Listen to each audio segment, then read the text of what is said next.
Greetings, everyone. Outside of gaming, I used to be a huge movie buff. I had a falling out with the genre going into the 2010s, but got into movie reactions a while ago. One fairly popular title in this field is Scary Movie.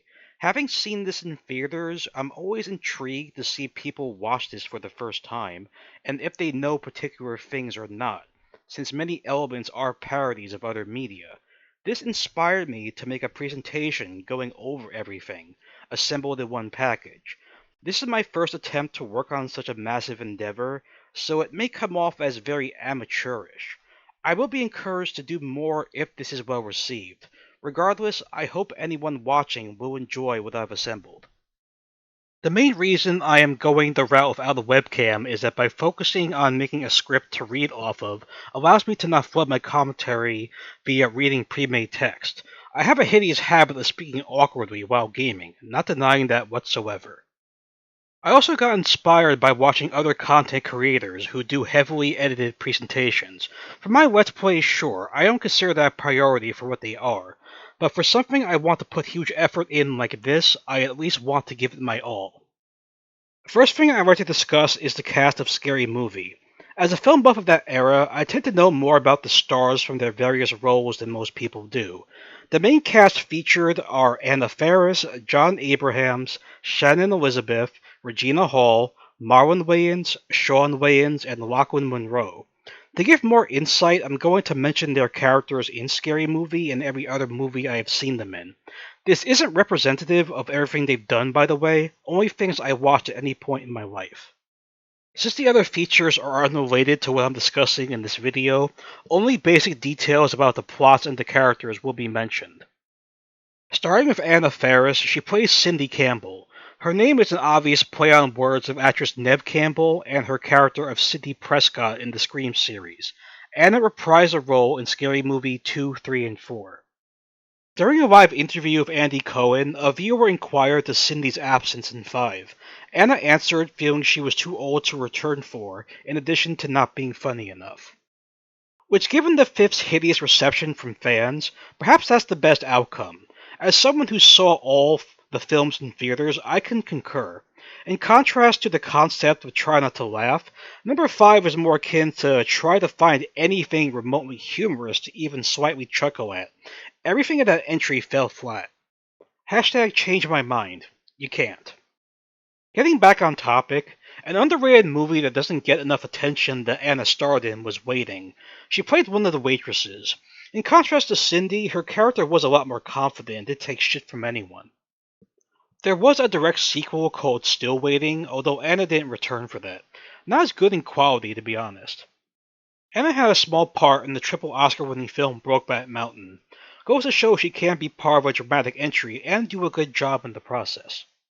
Not a fully serious movie, but she played a supporting role in Lost in Translation, another fabulous piece of cinema that Sofia Coppola won an Oscar for original screenplay.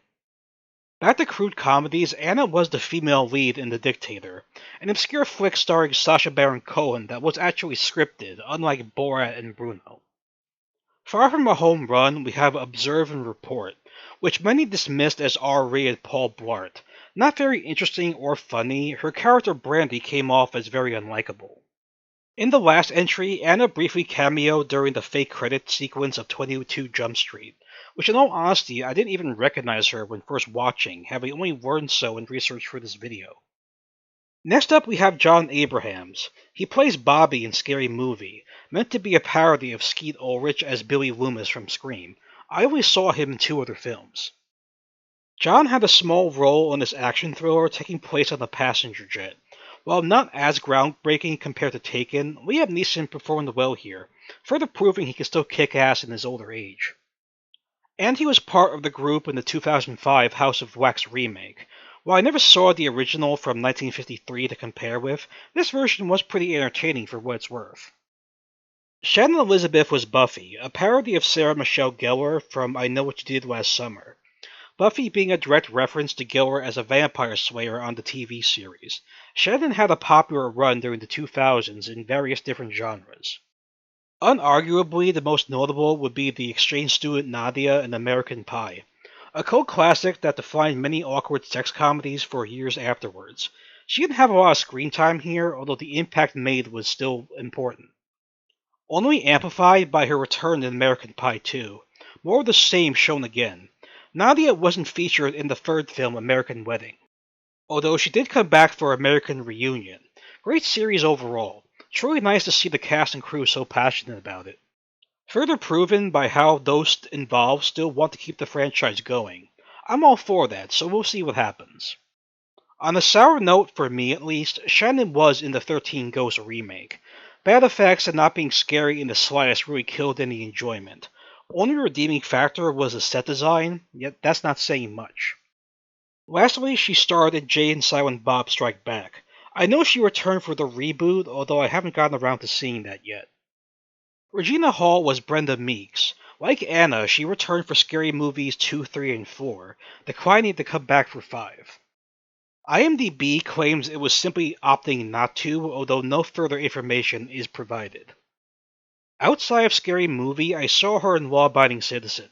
She's much more grounded in realism here, showing the range capable outside of comedies. But back to humor, Hall was one of the many family members in the Death at the Funeral remake. And if you're wondering why I specifically refer to this 2010 movie as a remake, I'm not wrong about that. In 2007, the original film of the same name released. Not that either version is superior or anything, it just seems unnecessary to do a story that plays out the same, just with a different cast. Or should I say, a mostly different cast. Peter Dinklage played the same character doing the same actions in both films. Marlon Wayans was Brenda's brother in Scary Movie named Shorty. He returned for Scary Movie 2. The Wayans brothers all weren't involved in the franchise after 2. There is a story behind this, however, this isn't relevant for the first entry. If I ever get to covering the third, I'll be sure to mention it then. I know a lot of people despise Norbit, feeling it's one of Eddie Murphy's worst projects of all time. I'm more open in comparison. The humor was dumb AF, not denying that. I can't help being overly tolerable regardless. Marvin was the wacky fitness instructor shown here, by the way. Marlon was the main character in this 90s film Senseless.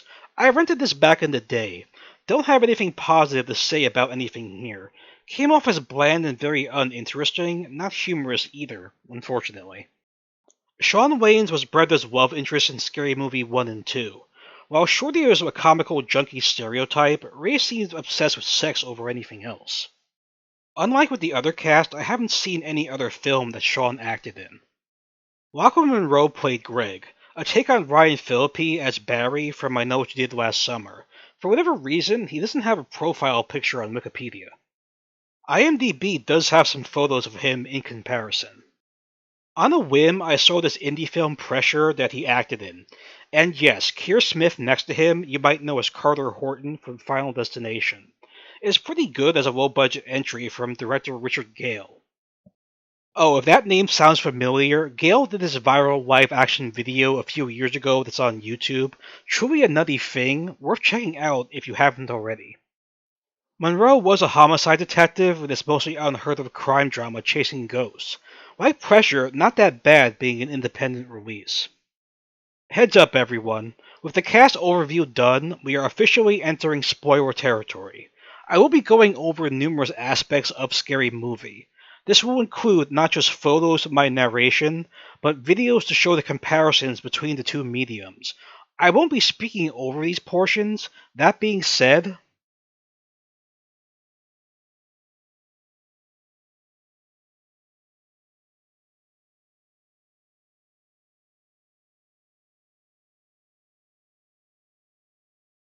Scary Movie primarily parodies Scream. Both films open with a similar scene involving a woman alone at home. Scream had Drew Barrymore play Casey Becker, while Scary Movie had Carmen Electra play Drew Decker. Drew is asked what her favorite horror movie is, which she responds with Kazaam. Ghostface criticizes this, saying that's not a horror movie.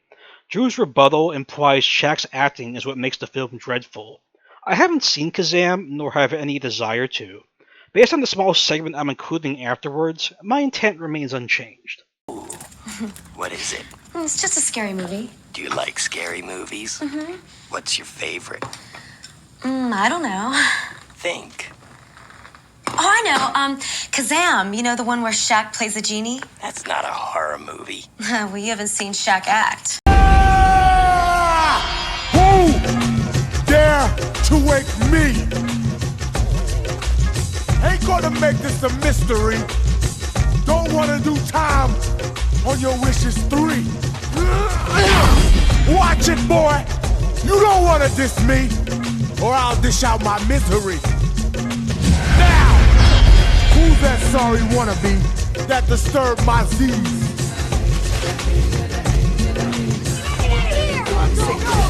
Get out of my way! Hurry up! If you want to be #1, I'm sorry, boy, that's been done. But if you got the itches for a sack of riches, don't matter how avaricious, I'm the man that could grant your wishes. Hey, don't turn your butt on me. I'm the man of the ages. Straight out the pages. Hang on, I'm contagious, outrageous, spontaneous. You can't contain this. I am Kazaam. I'm guessing Shaq didn't take offense to this, since he cameoed as himself in Scary Movie 4, even poking fun at being a basketball player in real life. Always nice to see celebrities willing to take part in media, essentially for shits and giggles. Back to Scream, Drew realizes the caller has perverted intentions. Casey, meanwhile, deals with a much more fearful scenario.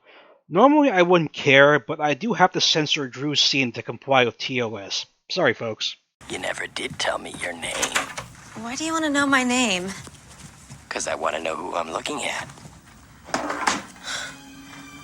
What did you say?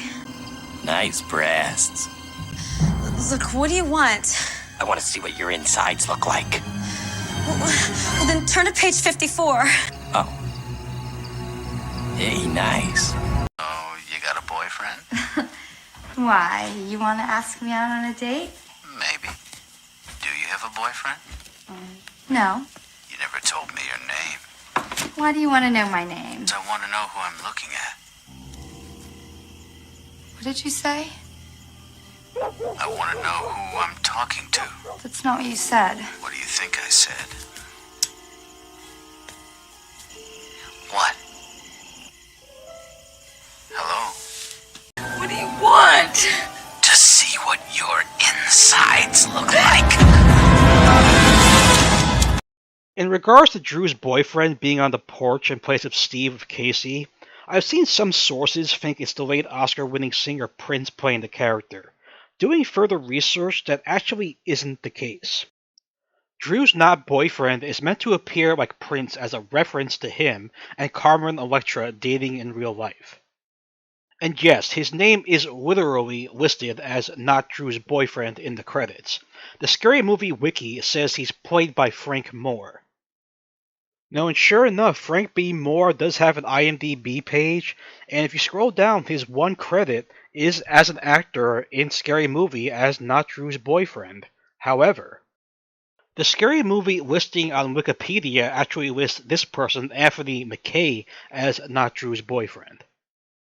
And if you look at the page of Antonio McKay here on IMDb as well, strangely enough, his credits also include himself as Prince #1, uncredited, Scary Movie.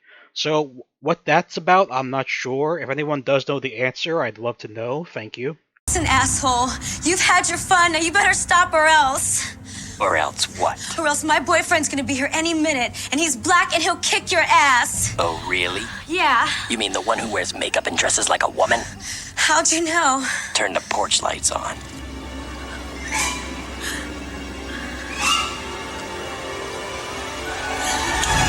Help! Help! Oh, that's not my boyfriend. I mean, I've fucked him a couple of times, but that's it. You've had your fun now, so I think you better just leave or else. Or else what? Or else my boyfriend will be here any second and he'll be pissed when he finds out. I thought you didn't have a boyfriend. I lied!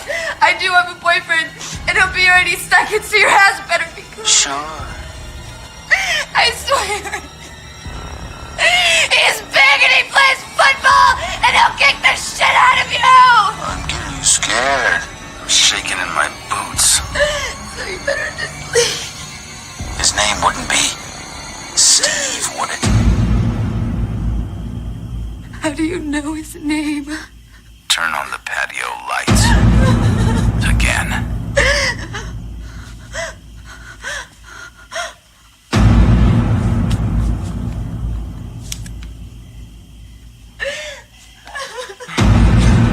Oh, God! I wouldn't do that if I were you. Yes. Please don't hurt him. That all depends on you. I want to play a game. Then he dies right now. No! Which is it? Which is it?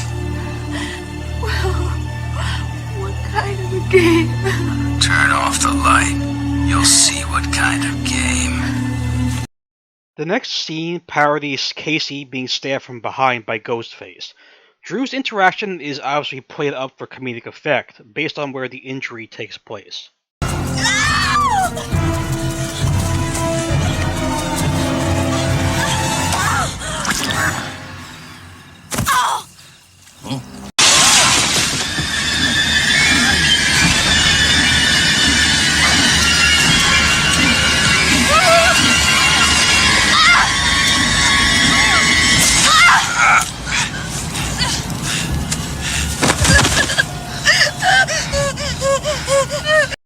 The implant, by the way, is in reference to the actress Carmen Electra. Based on an article I found, she actually regrets getting this procedure done.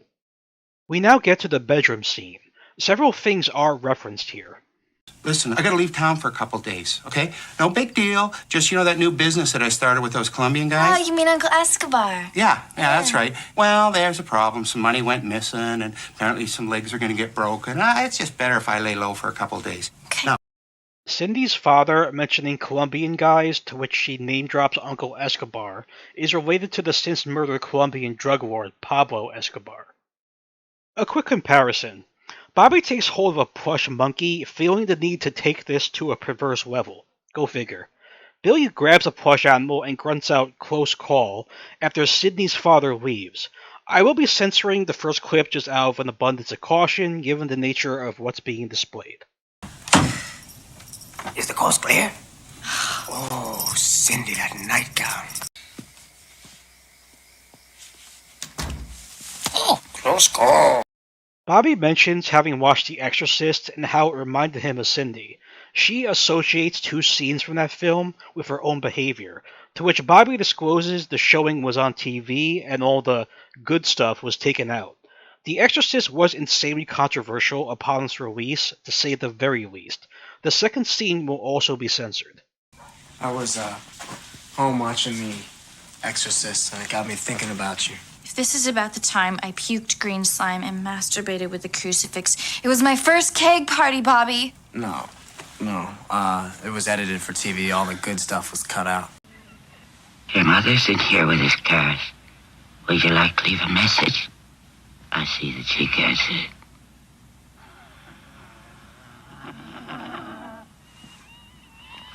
If that's true, then you must know my mother's maiden name. What is it?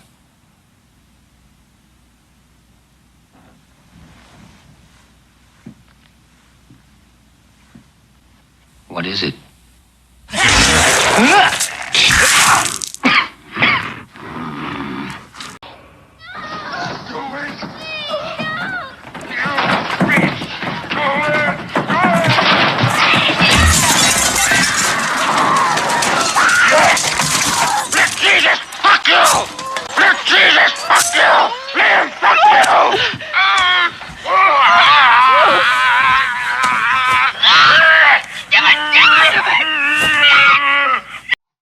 On a side note, Linda Blair, then a child star who played Reagan in that movie, did receive an Oscar nomination for Best Supporting Actress. Rightfully so, in my honest opinion. Regardless of the graphic nature of everything shown, she did a phenomenal job in that role. Linda also has a Blink and You'll Miss It cameo in Scream, credited as Obnoxious Reporter. Note the crucifix earrings being worn. Don't worry, Sid, at school. You'll be safe here.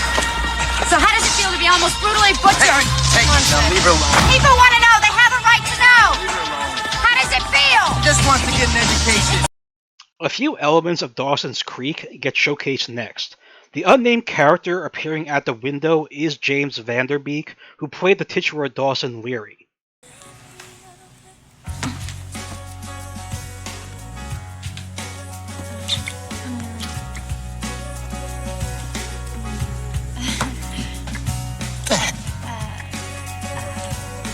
Wrong set. Bobby. Oh, Bobby. No, Bobby, don't. If his name or face isn't familiar, that's actually not uncommon.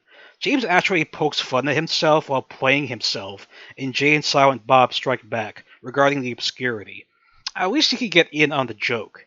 Same thing for Jason Biggs, by the way. Tearing up that pie will never not be associated with him. Holy shit, you're the Dawson! James Vanderbeek. And what's up with Pacey stealing Joey away from you? If I was you, I would've drowned his ass in the creek and shit. You actually watched that show? Yeah, for Joey, man, she is too fine. Did you ever get to third base with her? Well, actually, there was this one time. Wait a minute, who are you guys? The wrong guys. Doesn't anybody watch the WB? I'm a teen idol, damn it! Hey, don't you recognize me? Look at me! I'm the pie fucker! The song playing while Bobby and Cindy are getting it on is I Don't Wanna Wait by Paula Cole. Notable since it's the theme song for Dawson's Creek. I don't wanna wait for our lives to be over. I want to know right now, what will it be? I don't wanna wait for our lives to be over. Will it be yes or will it be? Sorry.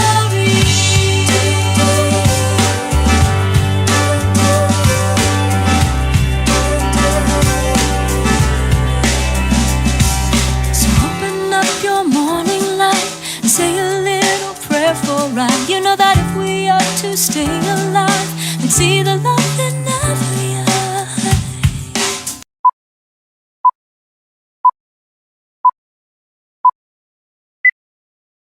The whole debate about what's suitable for a PG-13 rating as opposed to R is still ongoing to this day. Sidney teasing Billy is from a different angle in Scream. His term, not mine, just to be clear. Scary Movie takes this to the next level, of course. Won't be showing that fully uncensored either. Hey, would you settle for PG-13? What's that? Oh, gee. Hey, Bobby. Hey, Billy. Would you settle for a PG-13 relationship? What's that?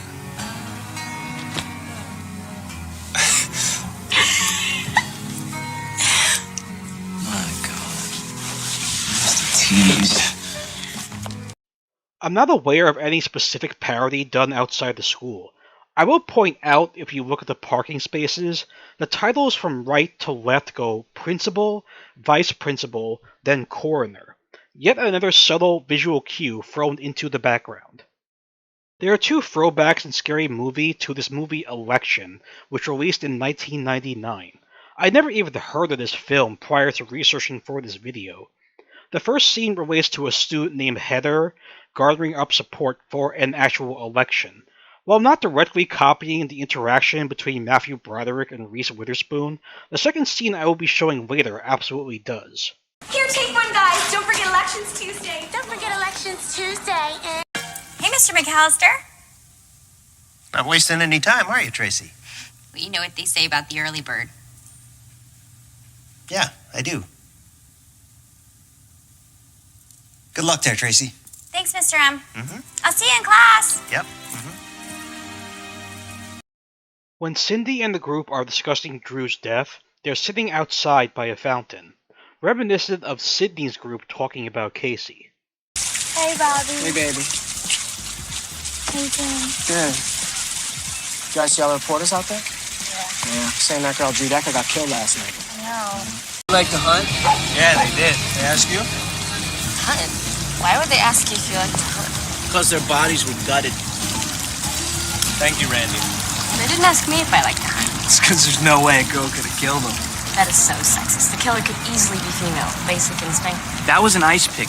Not exactly the same thing. Yeah, Casey and Steve were completely hollowed out. And the fact is, it takes a man to do something like that. Or a man's mentality.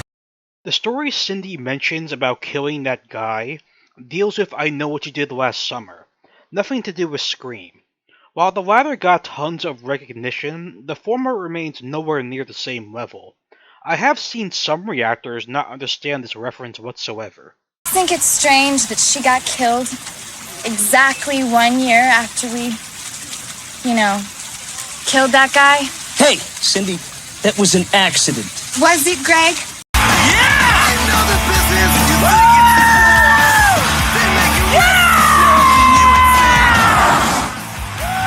Hey, come on, man. What? Just get a little closer. Something you want to tell me? Bobby, what are you doing? I just want you to touch it. Just touch it. Come on. Just a little bit. Come on.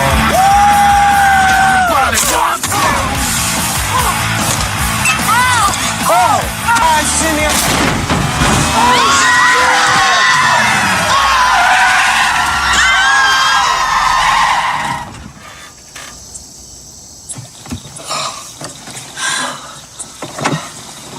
Oh my God. What was that? I think we hit something.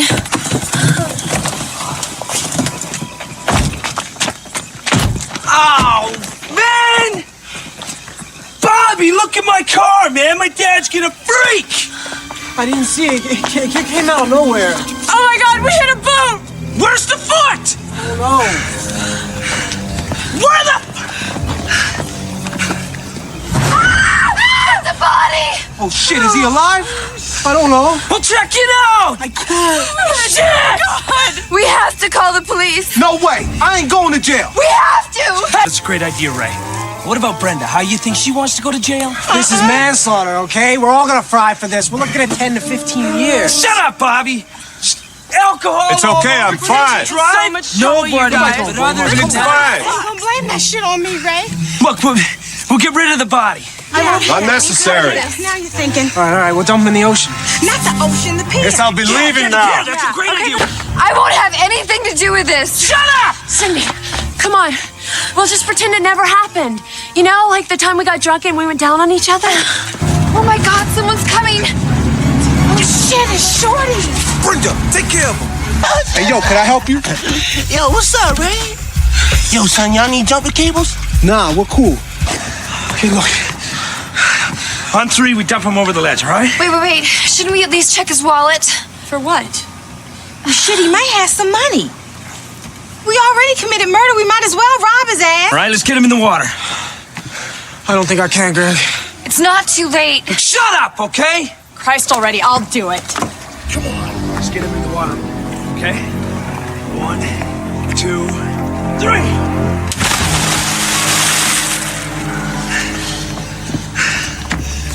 Right now, we make a pact. We take this to our grave. Agreed? Agreed! Agreed. Say it, Cindy. Say it! We take this to our grave. Say it! We take this to our grave. Say it! Come on, you're hurting. Greg. Take us to our grave. Ow! And we never mention this again. Mention what? The guy we just killed. Well, you just mentioned it, Greg. Starting now! Stupid bitch, man. It's gonna be okay, man. It's gonna be okay. I promise. Just touch it again. Come on, please. As a PSA to everybody, do not engage with fellatio in any environment where you'll be subject to sudden movements. Not to gross people out, but accidents have happened in real life. This is another story I found far much worse than the last one. Again, I'm not meaning to gross anyone out by this. I just want to be clear, just be careful, guys. Don't do this dumb shit in public, please. It can end badly, alright? That's all I'm going to say here. Crap.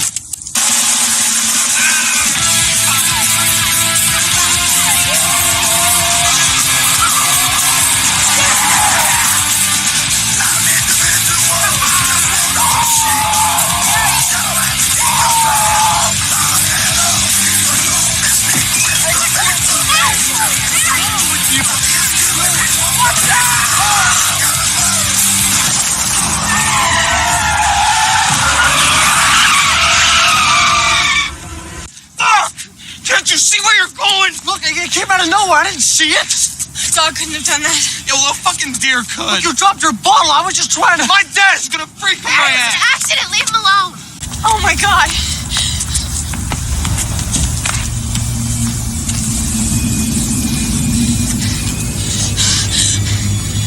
No way. Oh, my God.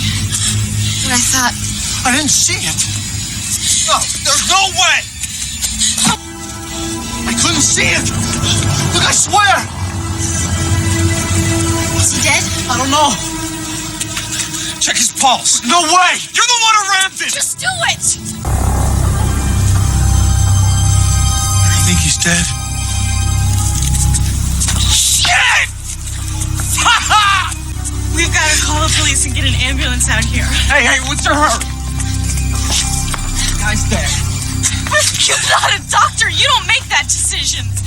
Use your brain, Julie. We call the police and we're fucked. It was an accident. Look, let's think about this a minute. Think about what? Think about what? He was crossing the road in the middle of the night, okay? It was an accident. You weren't drinking or speeding. There's liquor all over the car. But you're sober. They'll never believe I was driving. It's my car. They'll nail my ass. That's not true. Are you kidding? Look at me. I'm drunk as shit. I'm fucked. No, we'll call the police. We'll tell them the truth. They'll believe us. Focus. Don't you get it? If there's some of him on the car, there's some of the car on him. They're gonna trace it back to you. You're looking at a hit and run. Then we dump the body. You've lost it. Like, just pretend we were never here. We could drag him to the water and dump him in. They wouldn't find the fucker for weeks. By that time, all the evidence would be washed away. They found him at all. The currents are strong. The undertow could carry him out to sea.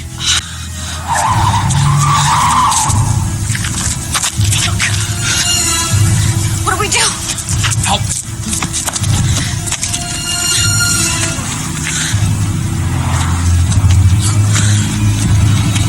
Shit, they're slowing down. Who is it? It's Max. Get rid of him!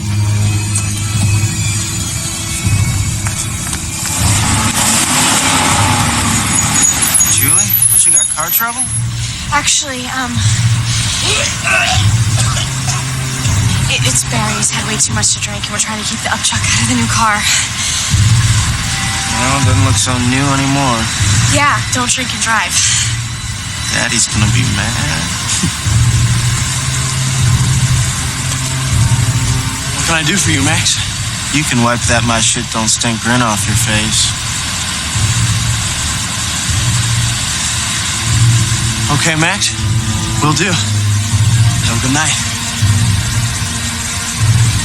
You almost got that rich boy act down, right? We'll be seeing you, Max. Yep. Take care, Julie.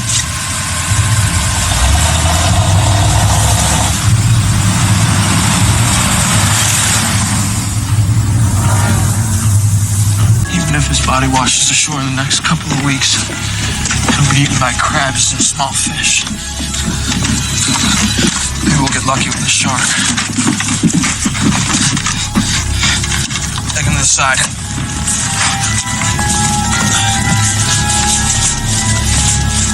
Put him down. Easy. That's it.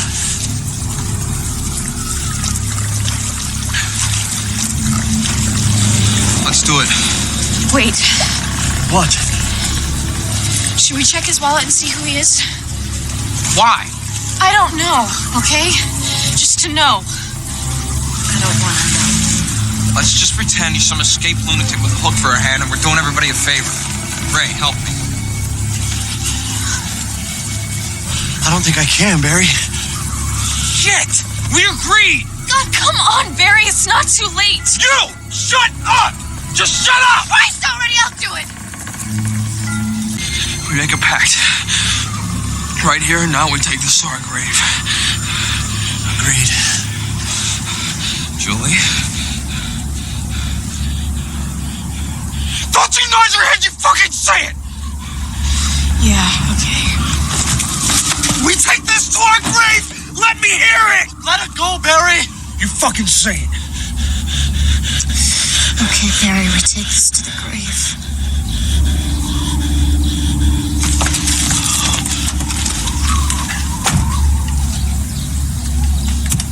It'll be okay. Dealing with the cliches seen in any media set at a high school, the average age of those attending by American standards is 14 to 18.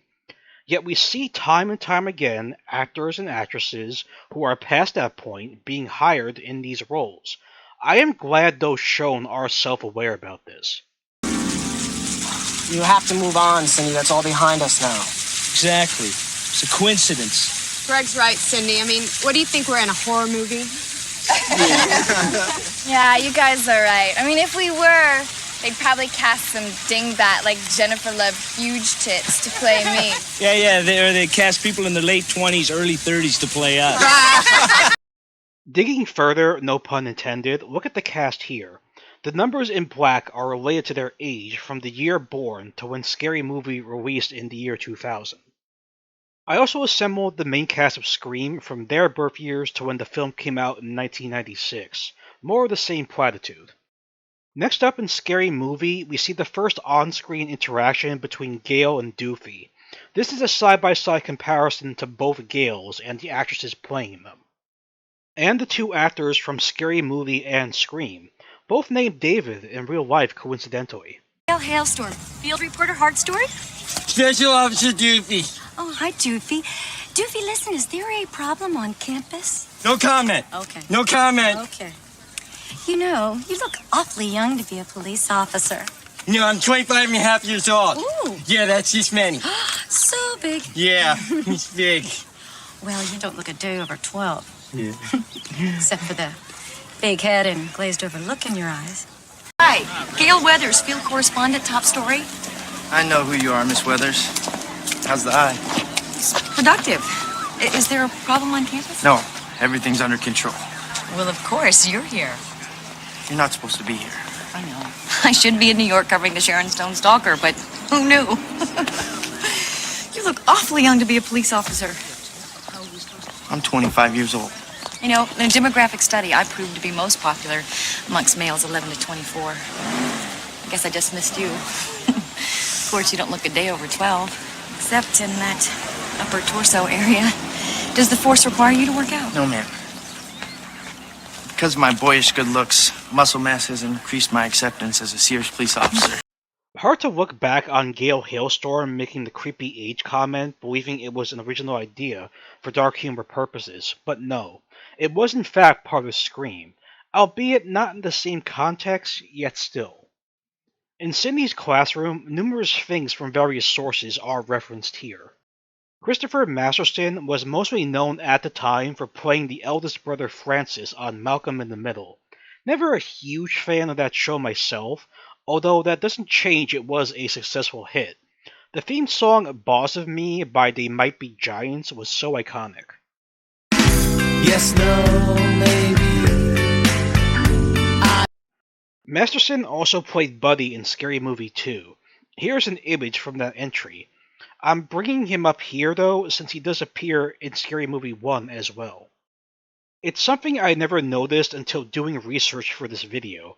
Probably explains how being associated with Scary Movie 1 might have influenced him being in the sequel.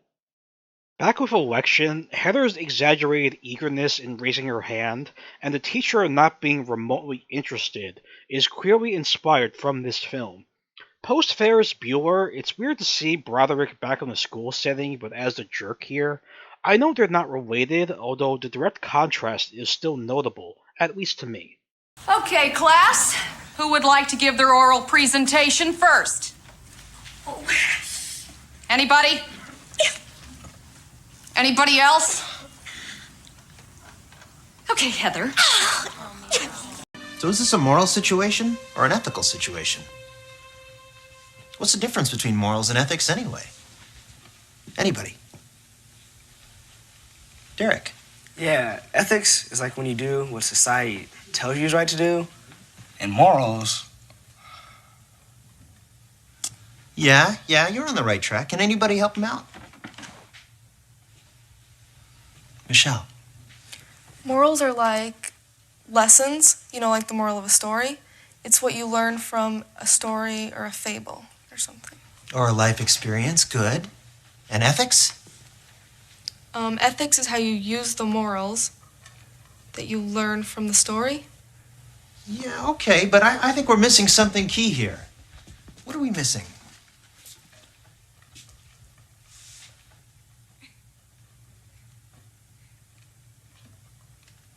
Tracy. The 1978 original Halloween is brought up in the same interaction with Scary Movie from two different instances in that same horror entry that are combined for great effect. And I quote, "When our founding fathers argued the passage of our glorious Constitution, believe it or not, without a bill of rights." So, okay, this failure gave rise to popular dissatisfaction, and then so this great distrust of government.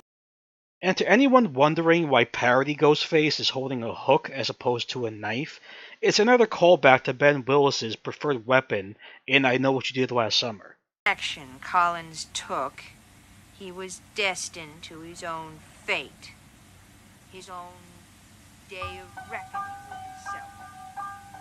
The idea is that destiny is a very real, concrete thing that every person has to deal with. How does Samuel's view of fate differ from that of Costain? Laurie? Ma'am? Answer the question. Costain wrote that fate was somehow related only to religion, whereas Samuels felt that, fate was like a natural element, like earth, air, fire, and water. That's right. Samuels definitely personified fate. In Samuel's writing...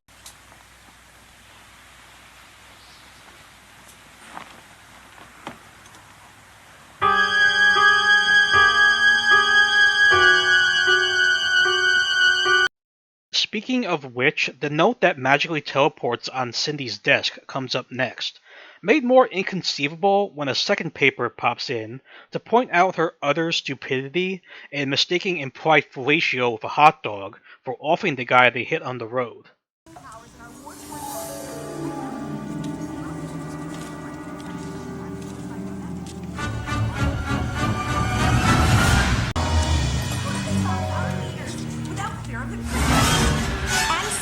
The First Amendment.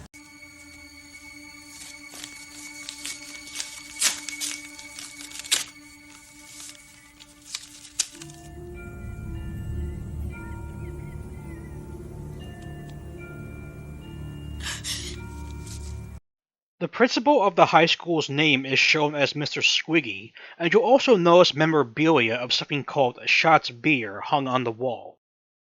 The actor in question is the late David Lander. He played Andrew Squiggy Squigman on the ABC sitcom Laverne and Shirley, and passed on December 4th of 2020 at age 73.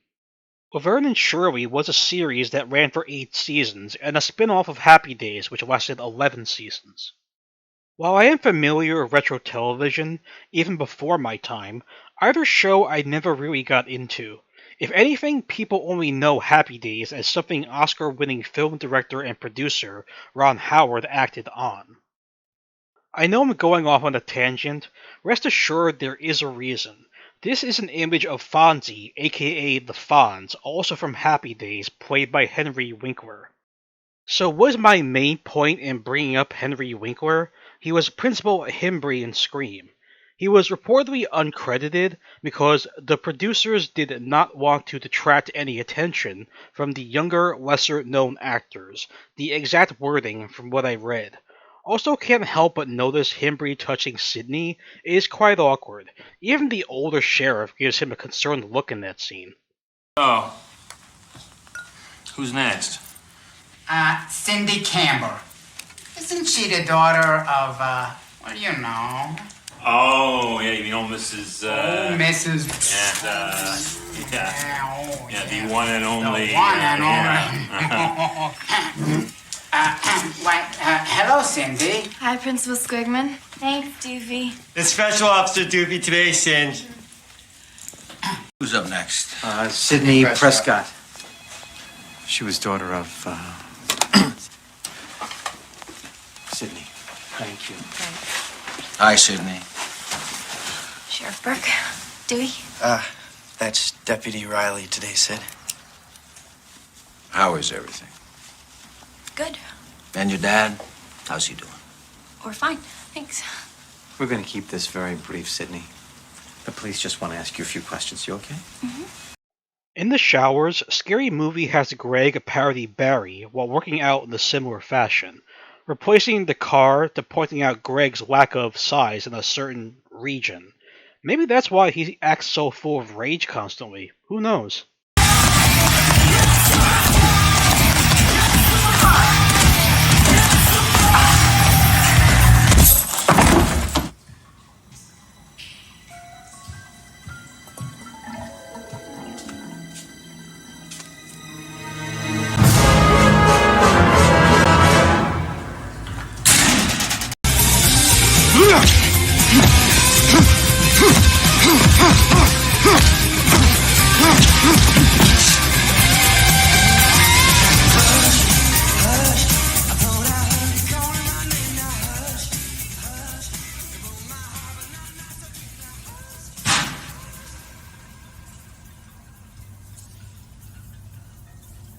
Hello?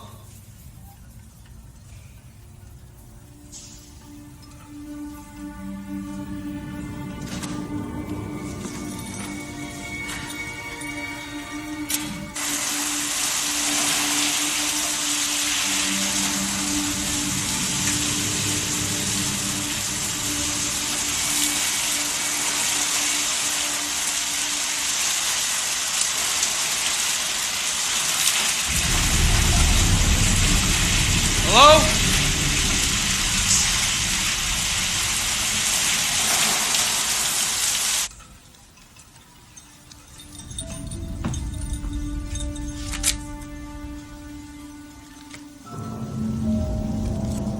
In the images, it's worth noting they both appear to be from an instant camera. Unlike the cheap Kodak ones back, where you had to get them developed at a 1-hour photo service, instant models like Polaroids printed the picture underneath a slot at the bottom. So the big question here is, who was present with Greg in the showers? Cause I don't believe taking a selfie at that angle and distance would have been feasible for anyone to do. Plus, why would he anyway? Really makes you think. For the competition that Buffy participates in, there are a lot of things to go over. The sources I looked at listed the concept of an over-exaggerated pageant full of innuendo, with the participants wearing sashes, being a reference to this movie Drop Dead Gorgeous that released in 1999. I remember seeing this advertised on TV commercials, still never saw the whole thing, but yeah, comparing the two scenes back to back, they do in fact share some similarities.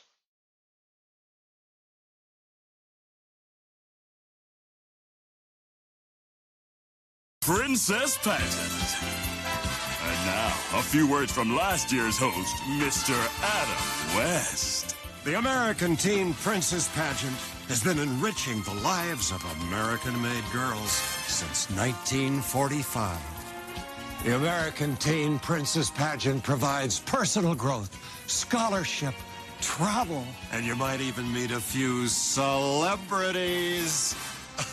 Yes. At the national level, thousands of 17-year-old girls like yourself. Aren't they beautiful? Contestant number 1. Very good. And contestant number 2.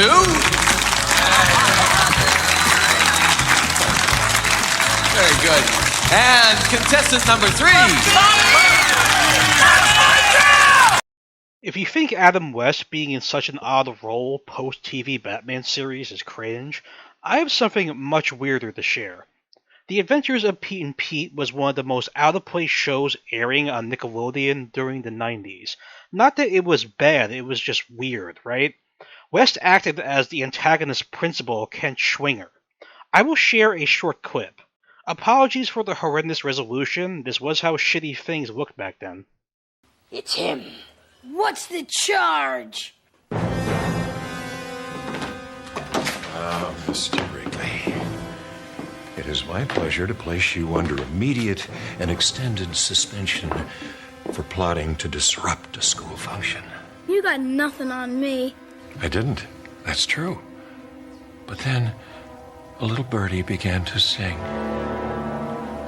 It's all over, Pete. I told him everything.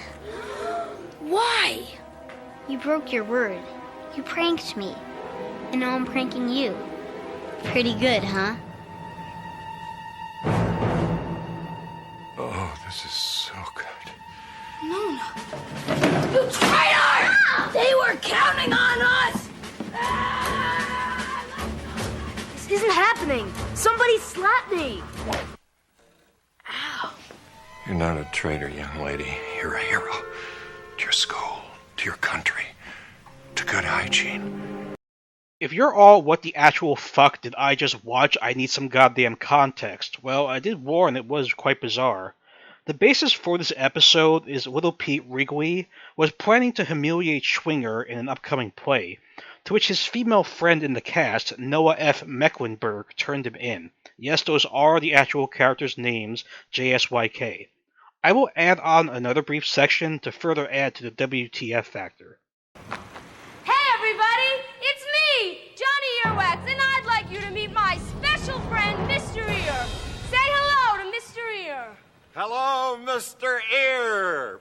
Gee, I don't think Mr. Ear heard you. And do you know why? It's because he's full of wax. If only I had a cotton swab, I could clean Mr. Ear. Hey, do any of you have a cotton swab? I just happen to have one. Noah was played by Michelle Trachtenberg, who you may know from the 2006 Black Christmas remake, as one of the sorority girls and the sister from 2004's Eurotrip. Danny Tamborelli was Little Pete. He never did too much after his run on Nick, although did provide the voice of Michael DeSanta's son Jimmy in GTA V. On a final note, Adam West sadly passed on June 9, 2017, at age 88 from leukemia. R.I.P. to an absolute legend.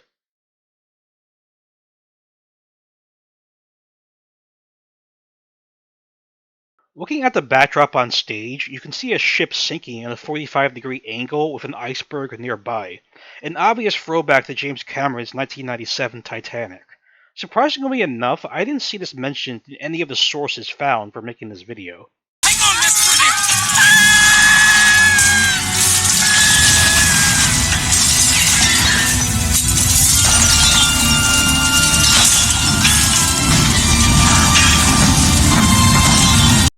Greg does make a Baywatch reference during the competition for the long-running series starring the Hoff, as he's sometimes referred to.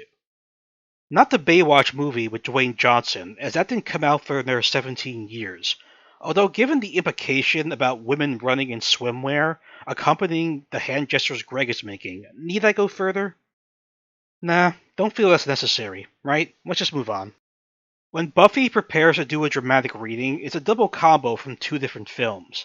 The first relating to Barry being offed in I Know What You Did Last Summer. The second is something that's entirely new to me called Two of a Kind, a flick with John Travolta and Olivia Newton-John. Not Grease, by the way. It relates to someone attempting to perform, actually freaking out over something, and being mistaken for legit acting.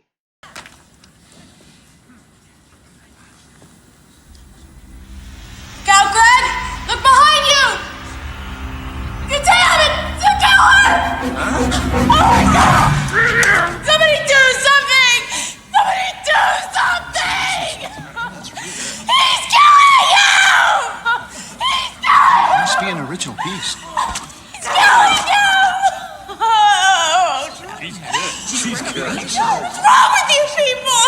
That's fantastic. You fucking bastards! Why won't anyone help? She's the next Pamela Lee. Oh God! Oh God! No! Greg, hold on! And you can set free. I can touch the moon with my hand. Don't you know who I am? Barry! No! Somebody help me, please! Somebody help me!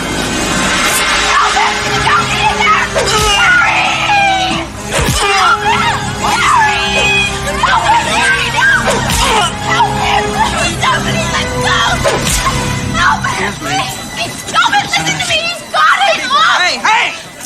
What's the problem? Help him! He's gonna kill him! Who? Who's killing who? Up on the balcony! All right, everybody stay calm. Get off of me!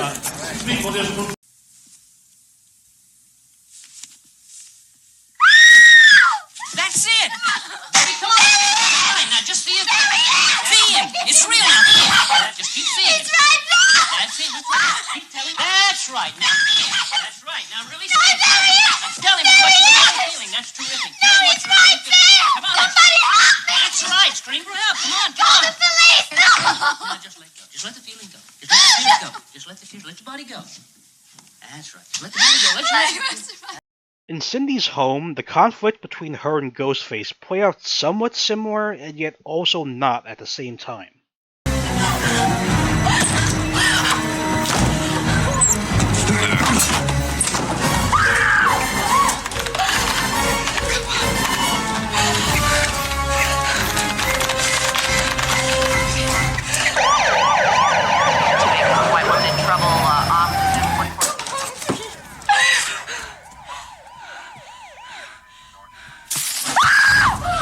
You okay? Why are you screaming? What's going on?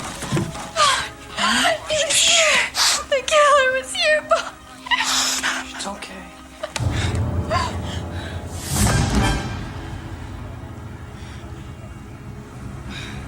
I can explain that. Oh my god. A friend gave them to me. Cindy.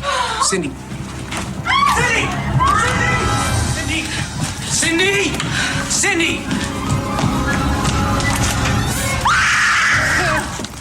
It's me, Cindy.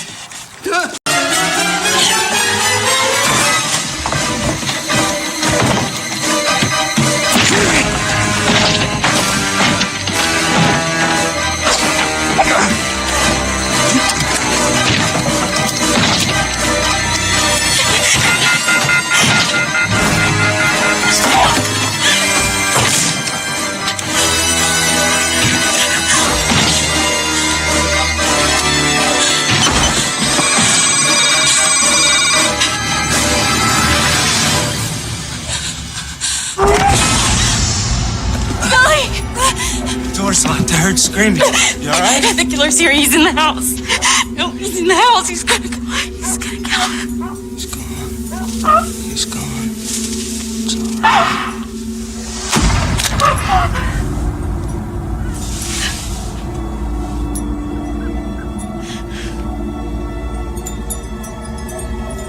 What?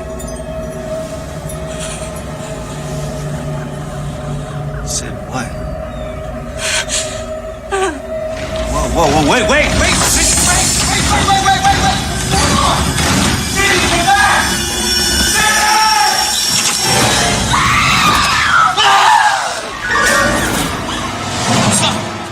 I found this.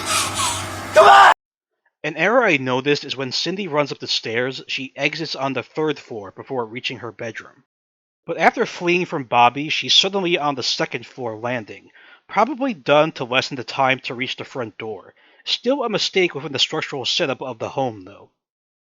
Unrelated to Scary Movie, but with younger people reacting to Scream and speculating why Sydney became so distrustful after the phone drop from Billy, it's a sign of the times. A Reddit post said it was an AT&T 3850 model as shown here, but keep in mind everyone, this was set in 1996. Cell phones were expensive as fuck back then. Well out of the range of a high school student, living with a single father with no known job. I couldn't find a price comparison for the 3850. This Motorola StarTech originally cost $1,000 back in that same year, more when adjusted for inflation. More proof in how obscure it would be for someone like Billy to possess anything back then. I don't know, maybe just me being an older person, it's a sign of the times sort of thing, yet... Not have phones? Yeah, you guys all have phones, right? Yes, nowadays we all have phones, dingus. I don't know about the rest of you, but when I first saw this clip, I was both dumbfounded and irritated. I don't think I'm alone in that regard, though, right? As for the program Sydney uses, this Reddit post states it's a text-to-speech program designed for deaf people to communicate. Nothing I had back then or heard of at the time. At the local jail, there's only a difference between the tone and context of being treated as a man of the law. I will point out the impractical logic of having inmates in cells in the same space as the offices, however. Mom said get home now. Tell Mom I'm on official police business. Cindy, you okay? Hey, no talking to the witness. Go get in the car, Doofy. She's coming with us. Does Mom know? Yeah, Doofus. Mom says when I wear this badge, you're supposed to treat me like a man of the law. Yeah, well, Mom also said for you to stop sticking your dick in the vacuum cleaner. Dewey, can we go now? Hold on a second. God damn it, Dewey! What did Mama tell you? When I wear this badge, you treat me like a man of the law. I'm sorry, Deputy Dewey boy, but we're ready to go. If you look at the image circled here, it speaks for itself. I hate acknowledging this as an actual stereotype among law enforcement agencies in America. I don't condone such behavior at all, to be perfectly clear. Skipping to the reporters clamoring outside, Gail Hailstorm says something randomly absurd just to have an excuse for Cindy to punch her. Sydney, in comparison, does have a personal grudge against Gail Weathers for writing the book about her murdered mother. Gail getting socked is a trope for the Scream movies in general. This is what started it off. Cindy, your ass looks fat!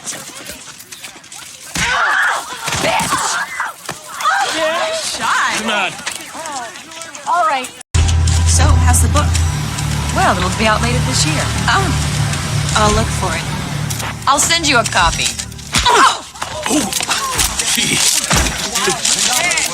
Nice shot. Bitch. I hate to trigger anyone's PTSD here. Ghostface calling Shorty is directly ripped from this infamous Was Up Budweiser commercial campaign. I have no recollection of seeing these ads as a kid, although being an adult now doesn't make watching this any less cringe.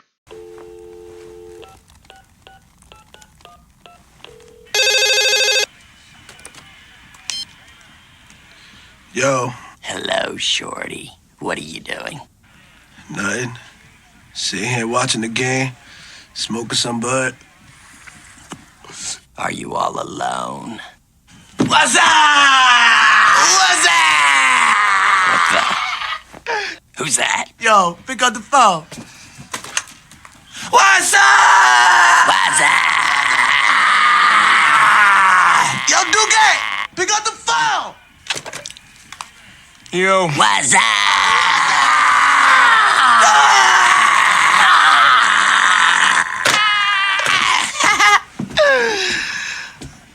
What you doing, son? Nothing. Just chilling. Killing. True. Able to pick up good yardage on the play. You know, the best part of this defense is their defensive line and their interior Hello? linebackers. Hey, who? What's up? Nothing, B. Just watching the game, having a bud. What's up with you? Nothing. Watching the game, having a bud. True. What's up? What's up? Yo, who's that? Yo, pick up the phone. Hello? What's that? What's up? Yo, where's Dookie? Yo, Duke. Yo. What's that? What's that? Hold on. Hello?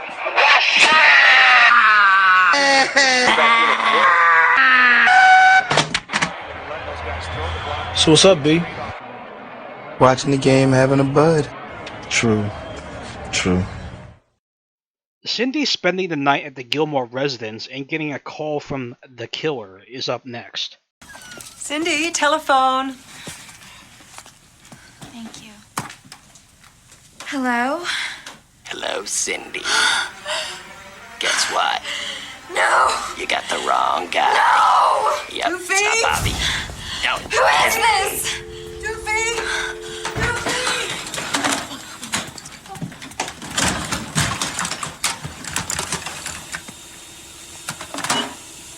Hello? Hello? I said don't disturb me when I'm cleaning my room! Telephone, honey. Who is it? Who said? My dad? I don't think so. Take a message. No. Okay. How's she doing? Hello? Hello, Sydney. No! Poor Billy boyfriend. That handsome guy doesn't stand a chance with you. Leave me alone. Looks like you fingered the wrong guy. Again. Who are you? Don't worry. You'll find out soon enough. I promise. What? What? What?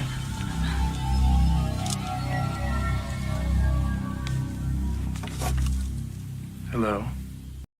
As someone who grew up with landlines at home, I want to point out in Scream, Sydney puts the receiver down off camera, while Cindy hangs up the phone entirely. The former doesn't cut the other end, while the latter does, irrelevant if it's corded or not. So assuming Sydney simply dropped the phone, Dewey at least logically could presume the killer was still on, while Doofy wouldn't have heard anything. The dial tone probably wouldn't activate unless the handset was turned on again. Cindy running into Bobby takes place in the cafeteria, while Sydney, meaning Billy, is in the hallway. Nice callback to have Ray repeat Stu's line, then have Shorty pick up on it. I heard Bobby got out this morning. I haven't seen him around. Is he pissed? You mean since you branded him the Candyman? No, his heart is broken.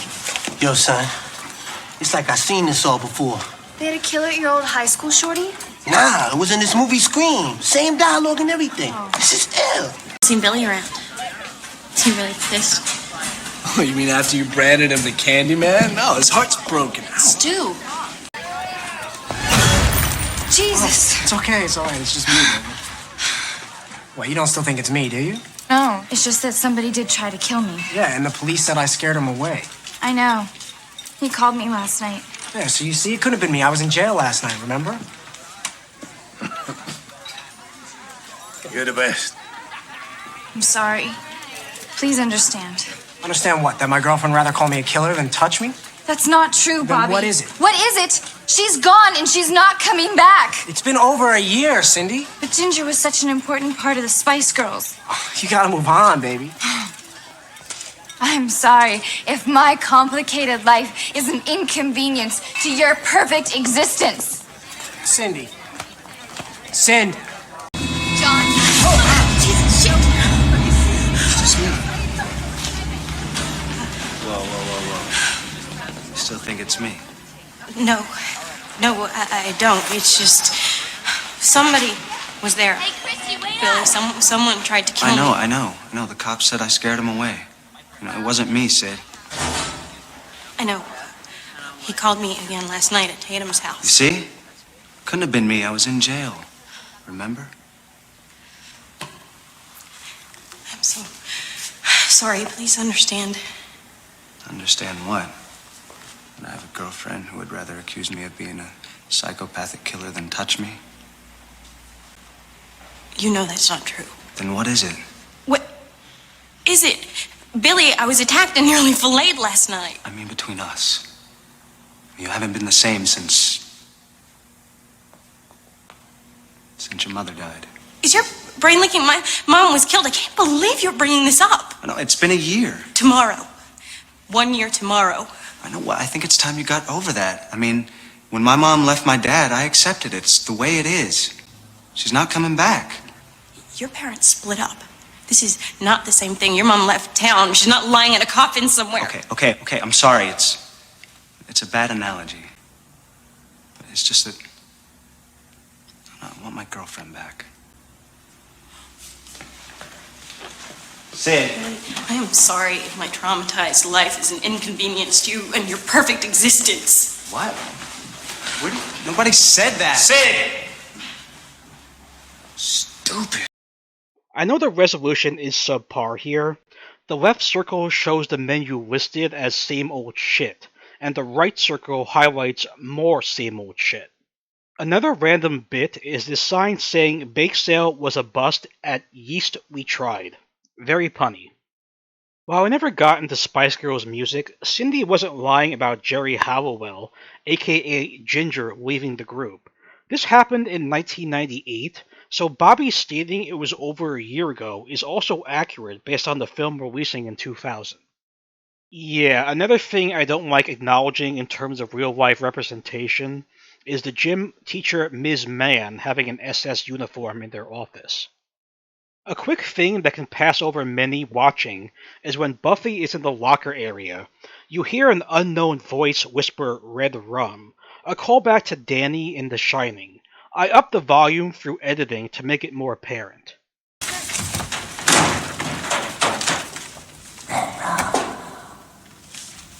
Red rum. Red rum. Red rum. Red rum. Red rum. Red rum. Red rum. Red rum. Red rum. Stop it. Red rum. Red rum. I'm not 100% convinced on this in particular, as they don't seem truly based off each other. The sources I looked at said Buffy breaking her leg and crawling away helplessly is meant to be taken from Halloween H2O, where a girl gets her leg severed and crawls from Michael Myers. This same site also claimed that the woman at the beginning of H2O is representative of Greg at the talent show. I didn't see a connection at all with the second example, hence why it's not included, but I'll showcase the leg scene. Feel free to judge for yourself. Now I'm gonna fall and break my leg, leaving me helpless. There you go, Mr. Scary Killer. I'm panicking now. Oh, God, somebody please help me. Oh, no. No.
Looking at the wall here, the name of this education establishment is supposedly B.A. Corpse High School.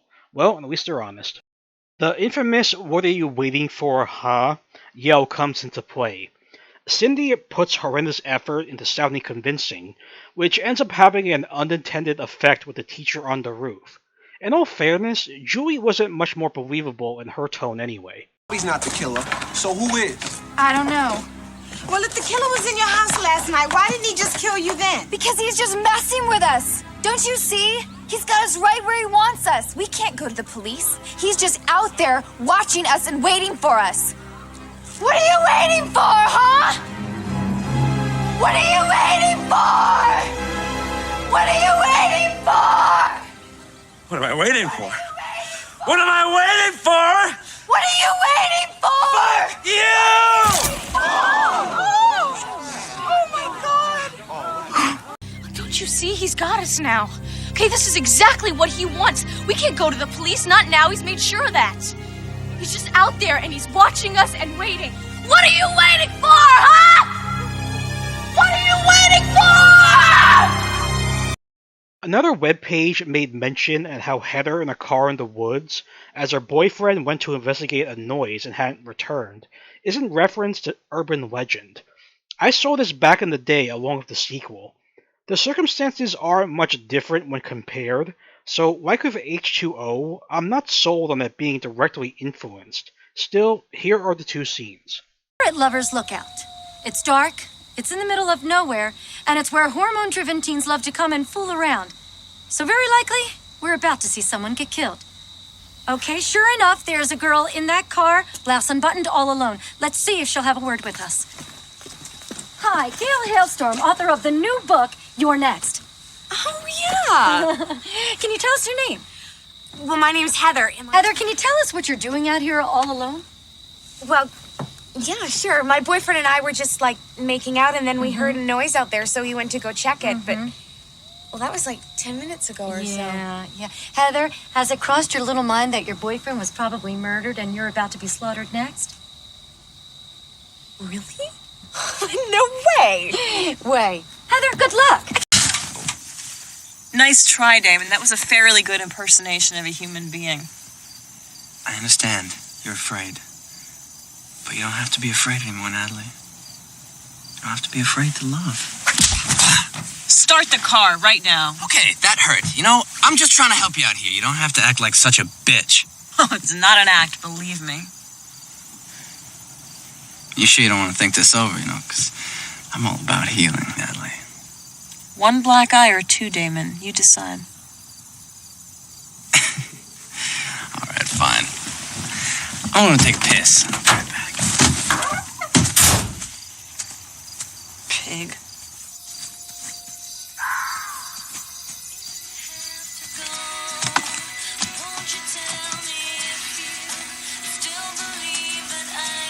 And of course, Kenny running in first person via the camera's perspective is taken from the Blair Witch Project. Very groundbreaking for its time, although it doesn't hold up by today's standard. Scary Movie deals with both running from the tent and Heather Donahue saying her final words while getting super emotional. Even though Donahue stopped acting a while back, considering she was new to being in films, the raw fear shown is absolutely fabulous. Can I get a word with you? Sir? You got a lot of nerve coming here. I'm just trying to do my job. Get the camera off me No, now. Kenny, keep rolling! Keep rolling, Kenny! I'm gonna slice your head off and Sweet shove it up Jesus! your ass. Just get the camera off me! Oh my God, Kenny! Kenny, move your fat ass! Kenny! Oh God, he's right behind you! This man is chasing me, Gail!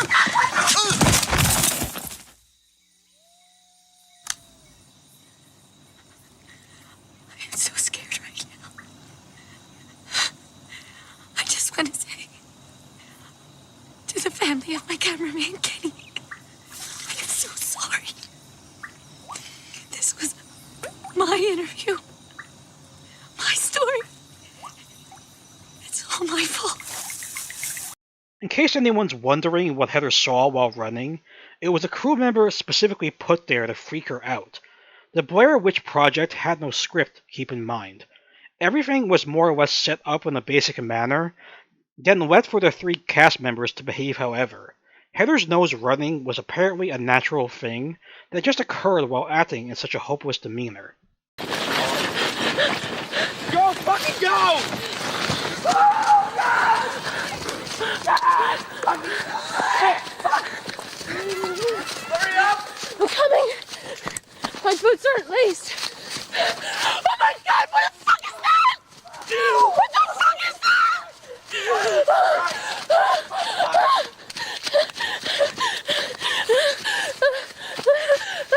Oh shit! Oh my God! No! Mike, where you going? Oh shit! I love you, Mom. Dad. I'm so sorry.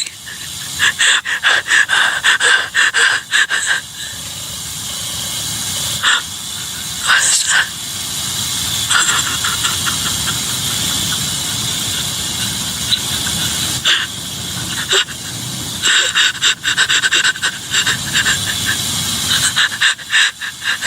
I'm scared to close my eyes. I'm scared to open them.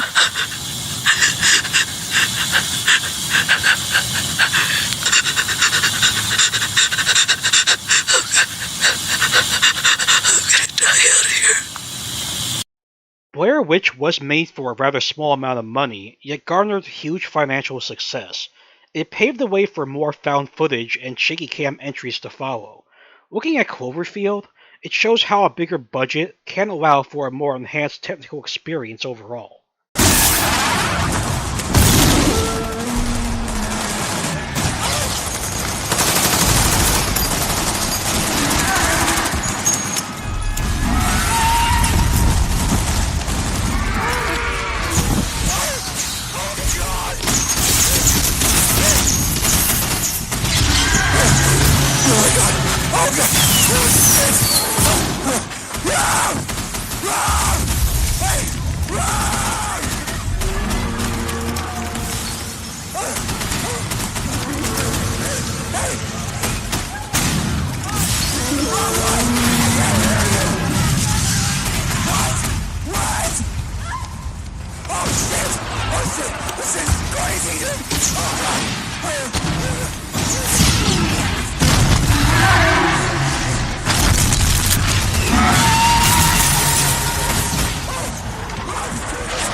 Ray and Brenda attend a showing of Shakespeare in Love.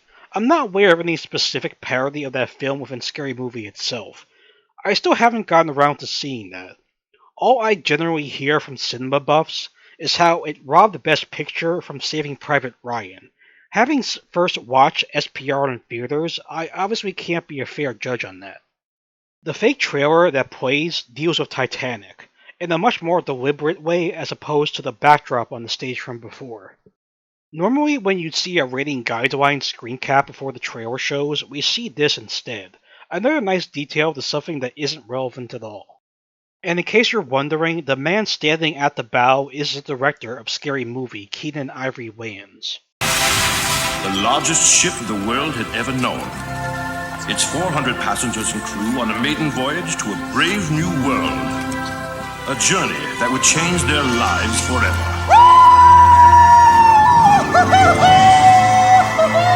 I'm the king of the world!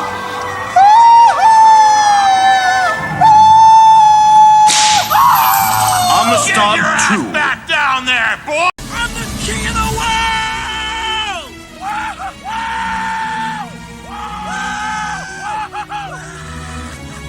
If you feel the line "I'm the king of the world" is cheesier than a pound of Limburger, you're not alone. I find it rather cringe myself, but there's more to be said about that. James Cameron is an amazing filmmaker. That much can never be disputed. From The Terminator, Terminator 2, Aliens, Avatar, Avatar The Way of Water, The Abyss, True Lies, he's done a lot. When accepting the Best Directing Oscar for Titanic, he didn't do many favors by repeating the quote, though. Mom, Dad, there's no way that I can express to you what I'm feeling right now. My heart is full to bursting, except to say, I'm the king of the world! It was met with distaste. Not surprising. At least James agreed as such. I was in a crane basket, and we were losing the light, and we had tried this, and we had tried that, and tried this line and that line, and nothing was really working, and I literally was just coming up snake eyes, and I said, all right, I got one for you. Just say, I'm the king of the world, and just spread your arms out wide, and just be in the moment, and just love it, and celebrate the moment. And he goes, what? I'm getting this over the walkie-talkie. What? I said, I'm the king of the world. Just say I'm the king of the world. But you gotta sell it. Yeah. He goes, what? I said, just fucking sell it. So then he gets up there. And do you want to be part of film history or not, Leo? Say the line. Exactly, right? I'll show you how to do it. Just wait till the Oscars. I'll show you how to do what I do. Anyway, the rest is history. Thanks for... As for the title of the fake trailer being listed as Amistad 2, well, yes, Amistad is a movie that released in 1997. That being said, it's based off of a real-life Spanish ship called La Amistad, and events involving a mutiny occurring in 1839. Given the subject matter that's really disturbing just thinking about, I'm not discussing anything further. Ray leaving to piss and having the killer assume his identity to take out Brenda mostly stays relatively the same in its basic progression. Although I question in both cases why any man would do number 1 in a public stall and not close the door behind them, it seems very awkward in general.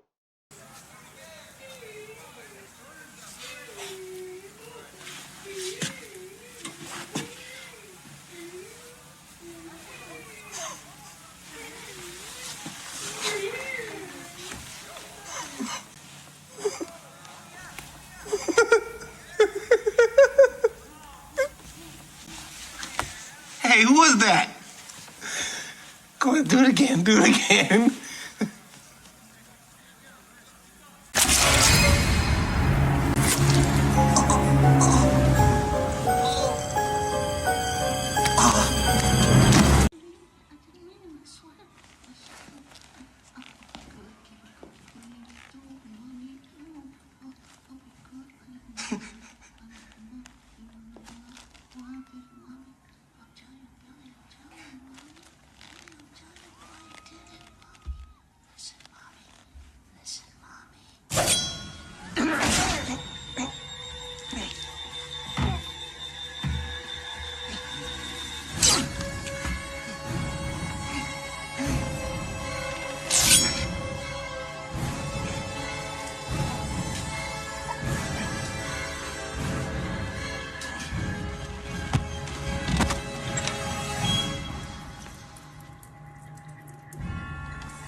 Sit down!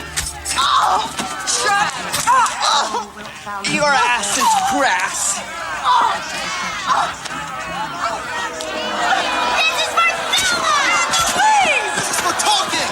For the fugitive! You ruined Schindler's List! All Jackie Chan movies! Boogie Nights! And Big Mama's House!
One thing I do wonder while rewatching Scream 2 is if Maureen in that scene really thought it was her date Phil actually behind the mask. Given her immensely sad expressions that portray the look of betrayal, that probably was the case. At Cindy's party, the interaction in the garage mimics that of Tatum in Scream. Considering Buffy was already decapitated at the school, it's pretty creative to have a random guest take place instead. Oh my god! Oh my god! Please don't! Please! I'm just a day player!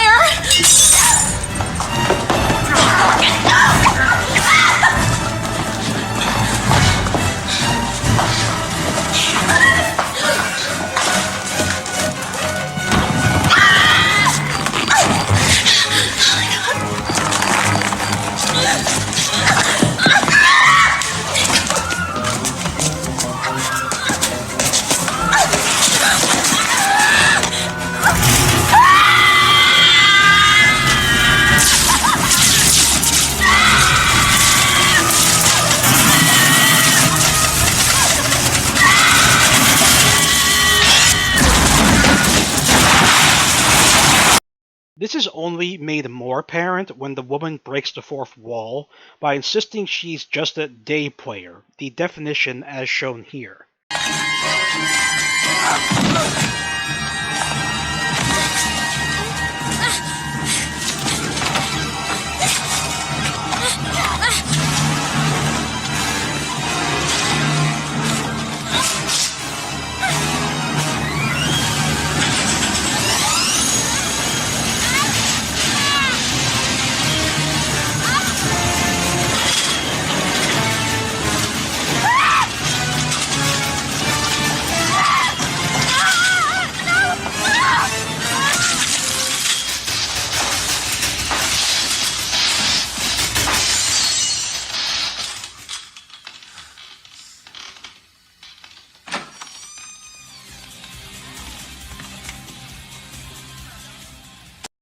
As for Tatum making what many believe to be the idiotic decision to try squeezing through the cat flap, actress Rose McGowan had to be nailed to the door because her small figure made filming the scene normally completely impossible.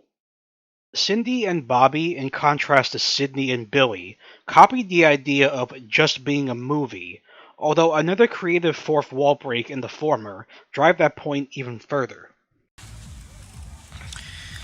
So, here we are. Again. Yeah. And, you know, if you're not ready, I'll understand. Bobby, I am ready. You are? Yeah. I can't keep fighting these urges. I have to just give in to them and let them flow. Right. Bobby, I have been so selfish. This is like a scene from a movie or something. Only it isn't a movie, Bobby. This is real life. It's all a movie, baby. There's a sound guy, there's a script supervisor. How you doing, baby? This life. This isn't a movie. Sure it is, Sid. It's all a movie. It's all one great big movie.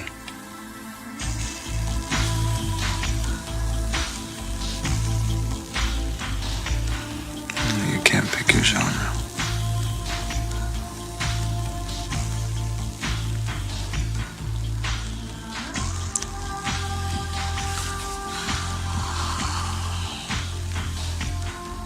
Not officially part of Scary Movie, yet for whatever reason, the trailer shows off a scene of Shorty stating the rules of surviving, parodying Randy in Scream.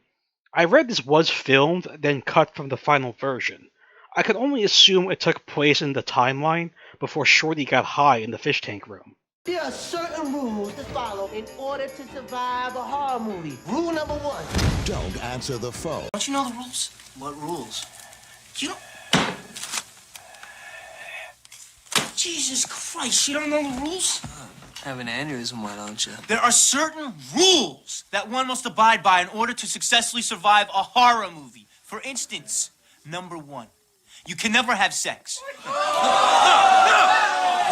Big no-no! Big no! I'm a dead man. Sex equals death, okay? Number 2, you can never drink or do drugs. No, the sin factor.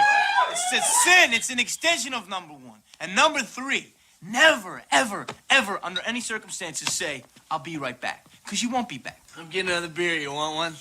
Yeah, sure. I'll be right back. You see, you push the laws and you end up dead. Okay, I'll see you in the kitchen with a knife. Speaking of the prior reference I said before, Shorty mentioning he sees dead people is an easy to recognize quote from The Sixth Sense, albeit he doesn't have a sixth sense and is simply acting irrational from smoking the joint. Can I tell you a secret? Sure, man. I see dead people. Man, this shit is awesome. Yo, son, you gotta roll some more of that shit outside.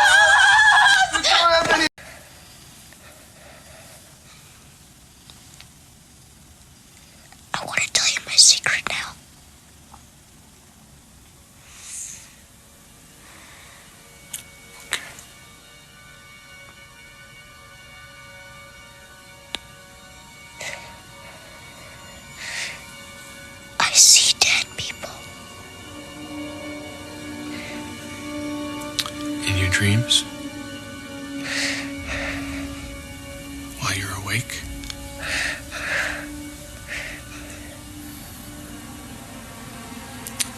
Dead people like in graves and coffins? Walking around like regular people. They don't see each other. They only see what they want to see.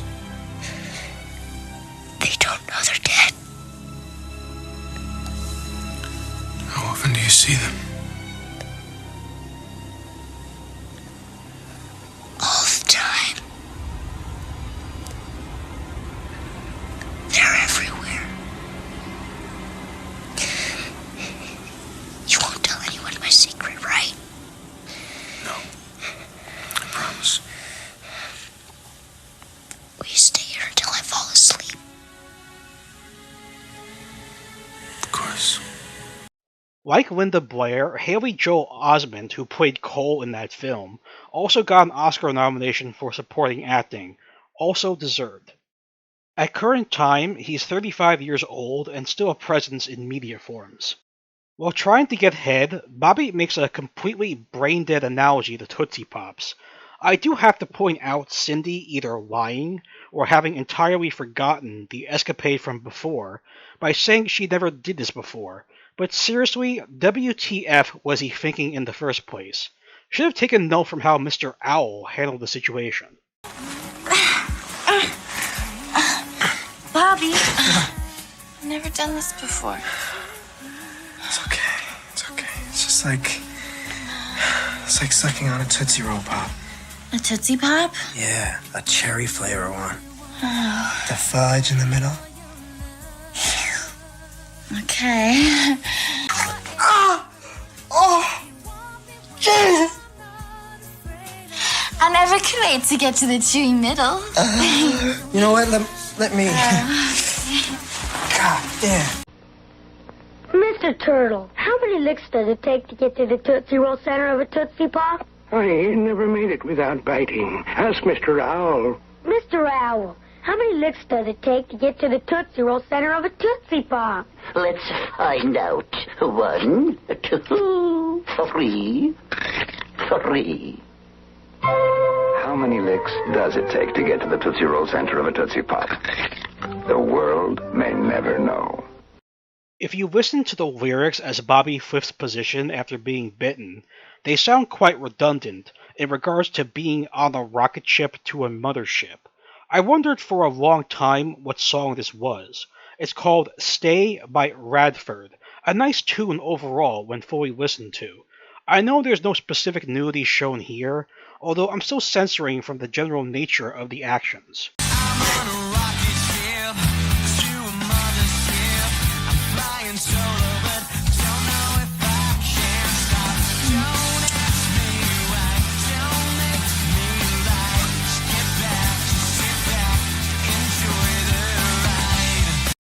Having never been a huge fan of Friday the 13th, I didn't catch Ghostface being high and mimicking the traditional Jason noises to essentially mess around with the others present. I only ever saw the final chapter, the 2009 remake, and Jason X. Seriously, those last two were fuck awful. Avoid them like the plague. Hey, you guys hear that?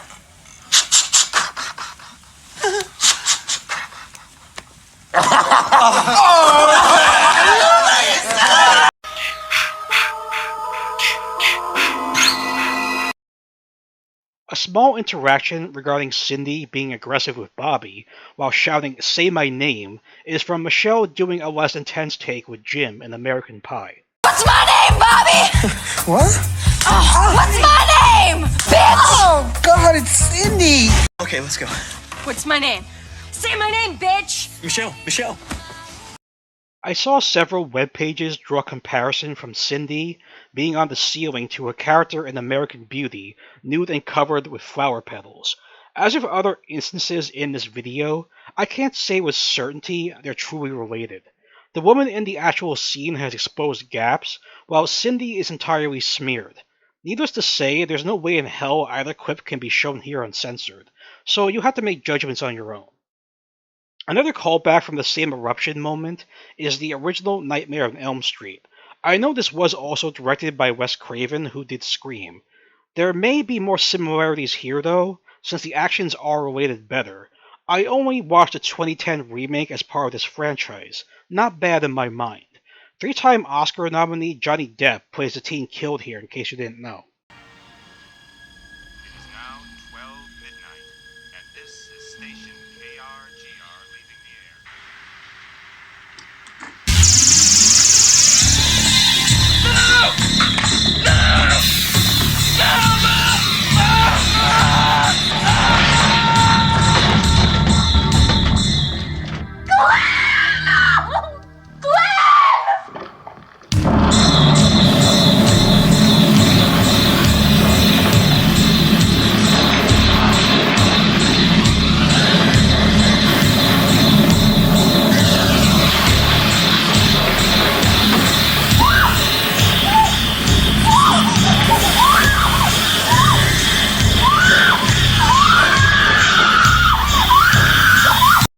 Back with Scream, the killer reveals and their subsequent ends are showcased in Scary Movie. Oh my god! Bobby, turn around! It's the killer! You got It's gonna be okay, Bob. No, wait for me!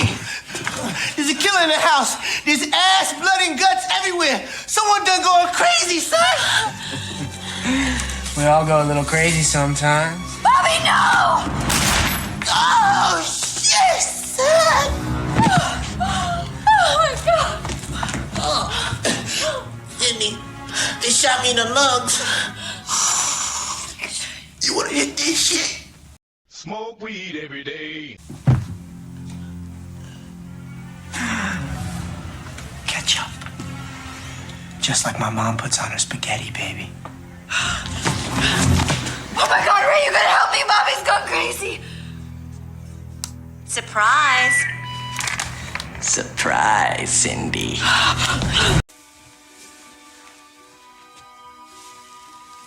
What do I have to do to prove to you that I'm not a killer? Huh? Oh my God. Sydney. Billy, watch out!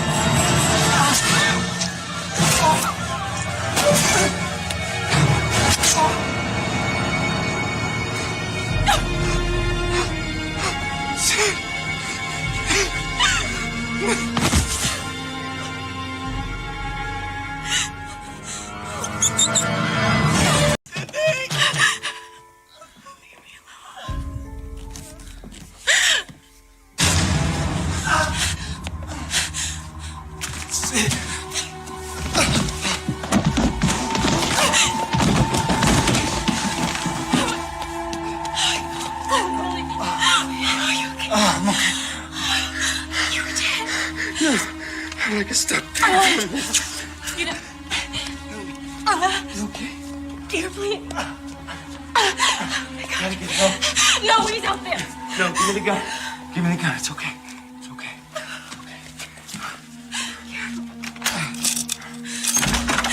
Just help me. Stu's flipped out. He's gone mad. We all go a little mad sometimes. No, Billy!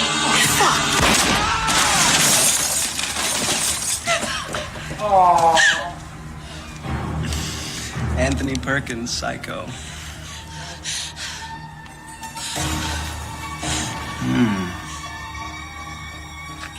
Corn syrup.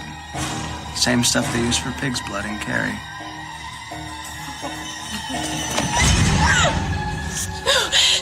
Help me, please. Surprise, Sydney.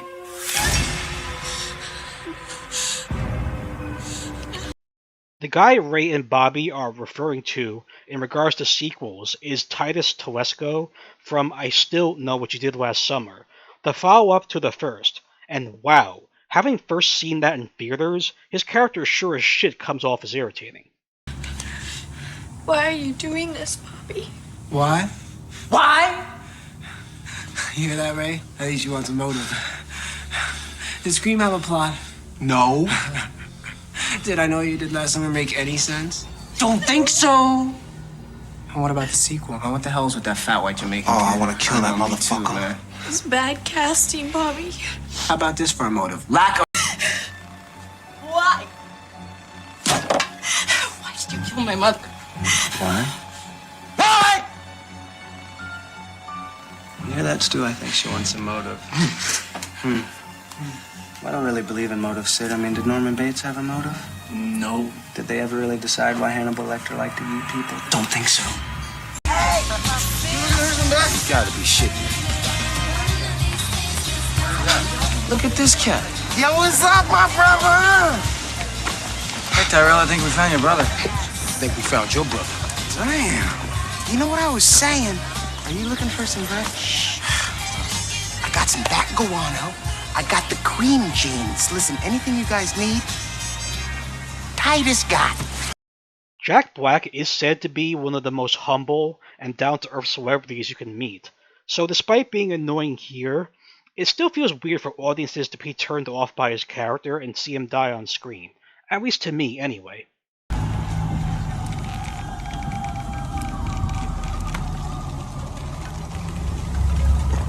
Can I help you? God damn it!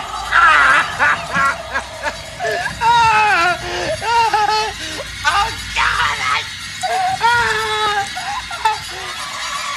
What are you doing? No! Seriously, don't do that! Oh, God! Jesus! No! Oh, it's all good.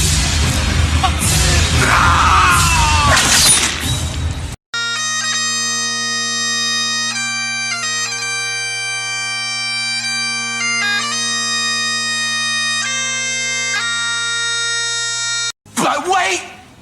There's more! Hang on to your seat, baby! Cause this one's a screamer! I'll be back. Uh-oh. Big ass, come on!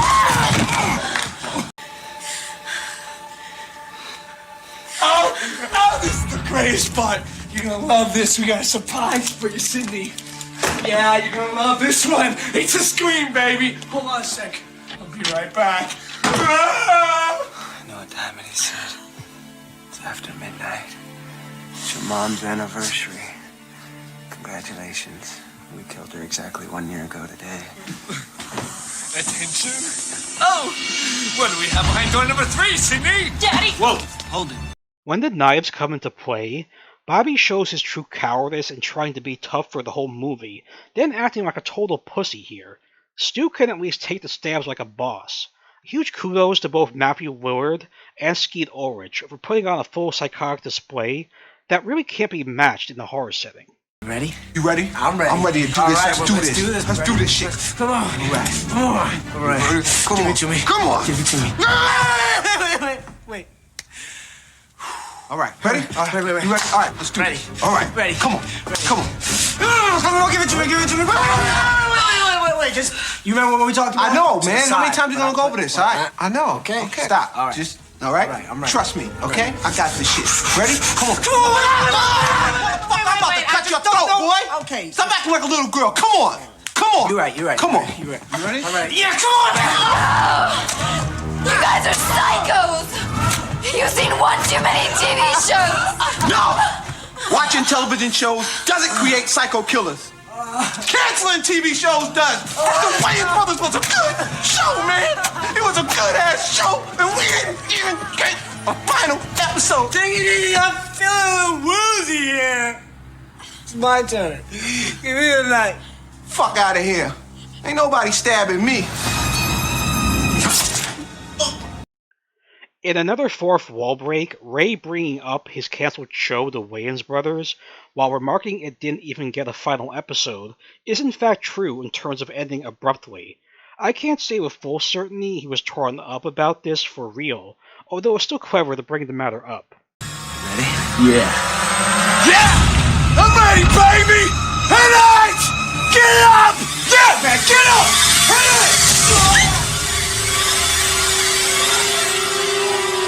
Good one, man. Jesus. Oh, shit. My turn. Don't forget, stay to the side and don't go too deep. Okay. I'll remember. Ah! Fuck! God damn it, Stu! Sorry, Billy. I guess I got a little too zealous, huh? Give me the knife. Oh. Give me the knife. Now! You see, Sid, everybody dies but us. Everybody dies but us. We're gonna carry on and plan the sequel, because let's face it, baby, these days, you gotta have a sequel. You sick fucks. You've seen one too many movies. Now, Sid, don't you blame the movies. Movies don't create psychos. Movies make psychos more creative. Stop it, Billy, would you, all right? I can't take anymore. I'm feeling a little woozy here. Oof. Cindy battling the killer has a lot of specific mimicking of fights in The Matrix. They were cool for the time, but have been overplayed way too much by now.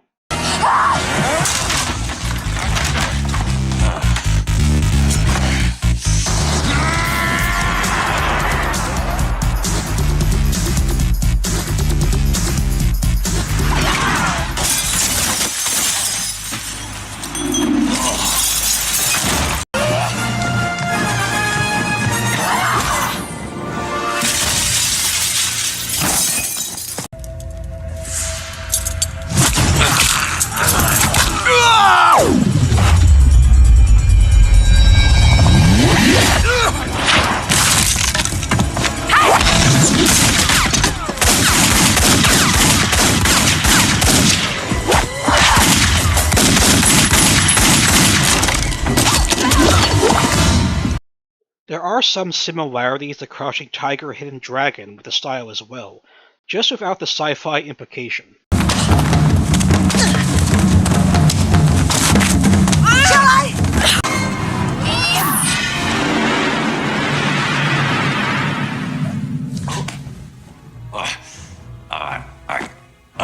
Hold on a second. Just give me a moment. One.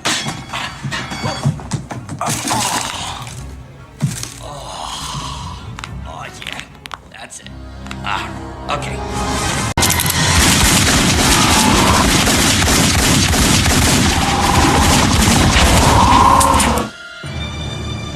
Trinity! Help!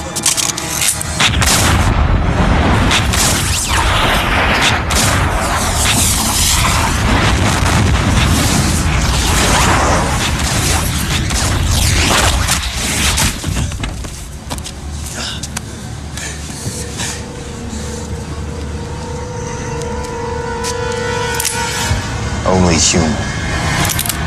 Dodge this.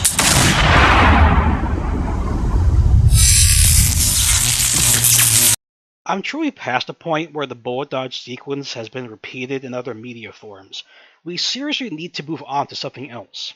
Here it's used in Kung Pao Enter the Fist, a truly bizarre film in of itself, to say the very least.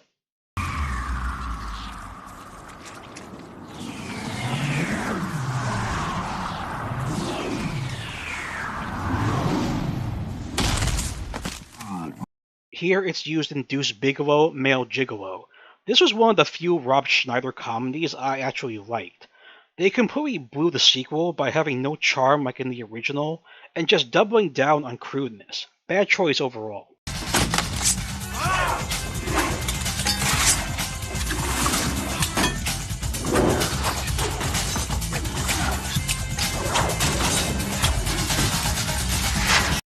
Even in the fairly Odd Parents, Butch Hartman applied the element. Timmy, look out! That's double the daily recommended supply of beta carotene!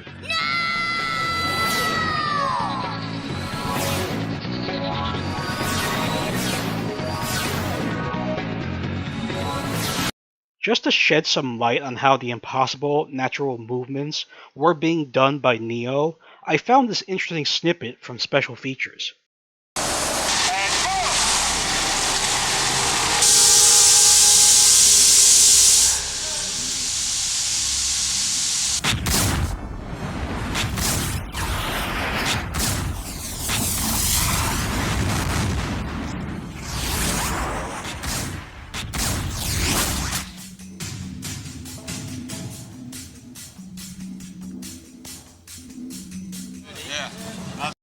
The typical crux of any horror scenario, the killer meeting their end, or not.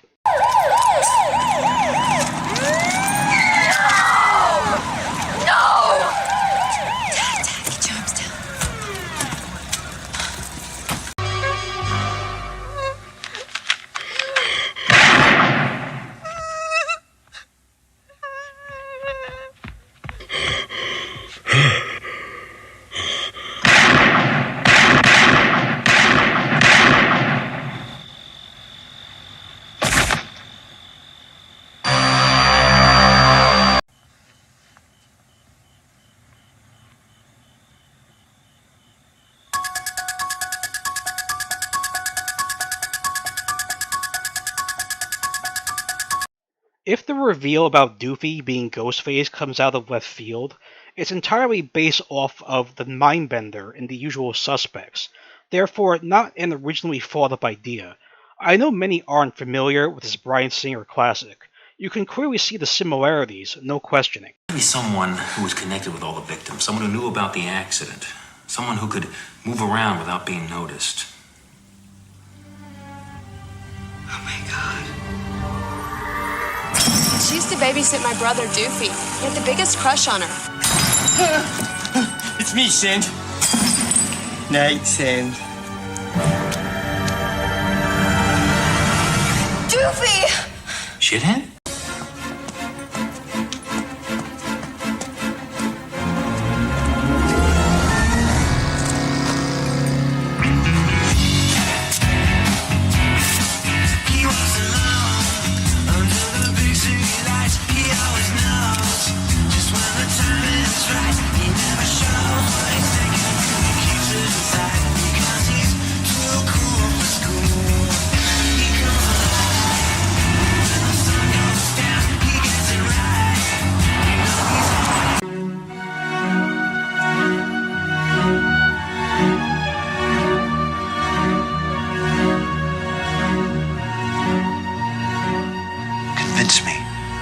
Tell me every last back when I was in that barbershop quartet in Skokie, Illinois. Where's your head, Agent Kuyan? What we need to do is think. Think back. I'm sure you've heard many tall tales. Bricks Marlin.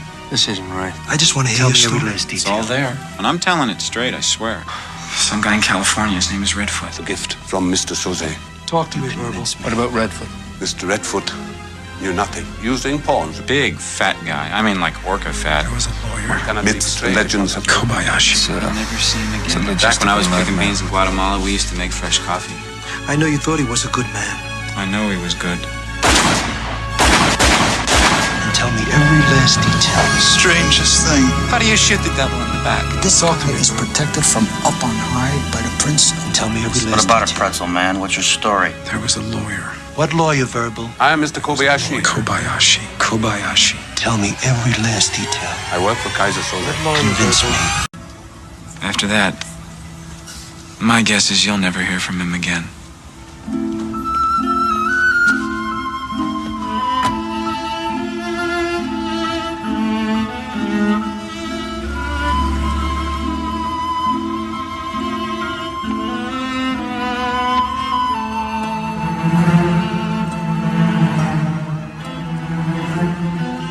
The greatest trick the devil ever pulled was convincing the world he didn't exist.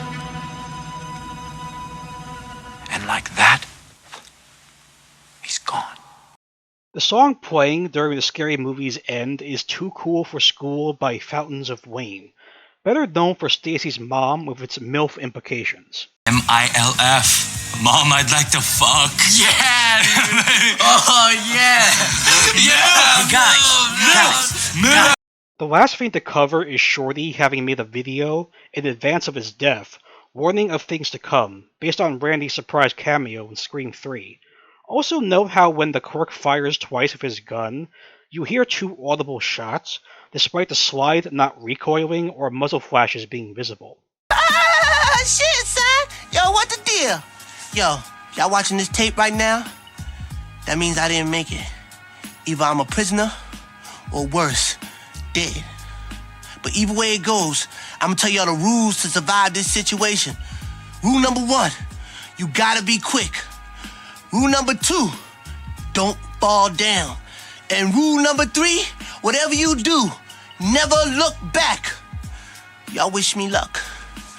Snatch and run, y'all! Come back here, you motherfucker, you son of a bitch! Told you I'd make a movie someday. Huh? The reason I'm here is to help you so that my death will not be in vain. Here are some super trilogy rules. 1, you gotta kill her who's gonna be superhuman. Stabbing him won't work, shooting him won't work. Basically, in the third one, you gotta cryogenically freeze his head, decapitate him, or blow him up. Number 2, anyone, including the main character, can die. This means you, Sid. I'm sorry. It's the final chapter. It could be fucking Reservoir Dogs by the time this thing is through. Number 3, the past will come back to bite you in the ass. Whatever you think you know about the past, forget it. The past is not at rest. Any sins you think were committed in the past are about to break out and destroy you. So in closing, let me say, good luck, Godspeed, and for some of you, I'll see you soon. Because the rules say some of you ain't gonna make it. I didn't. Not if you're watching this tape. Before wrapping up, I have some bonus things to throw in. These were found after I looked through my initial sources. There was an indication in the phone scene hinting about Doofy's identity. It's something I never noticed myself, but look back on the clip. You can in fact hear, "No, it isn't me," being said in the killer's voice. Doofy's name is also on the wall outside the station. It goes by so quick it's also hard to notice. The poster for Scream is on the wall in Drew's entryway. It's on a sharp angle, therefore not an easy thing to spot. And the labeling of the beer featured are random fictional names.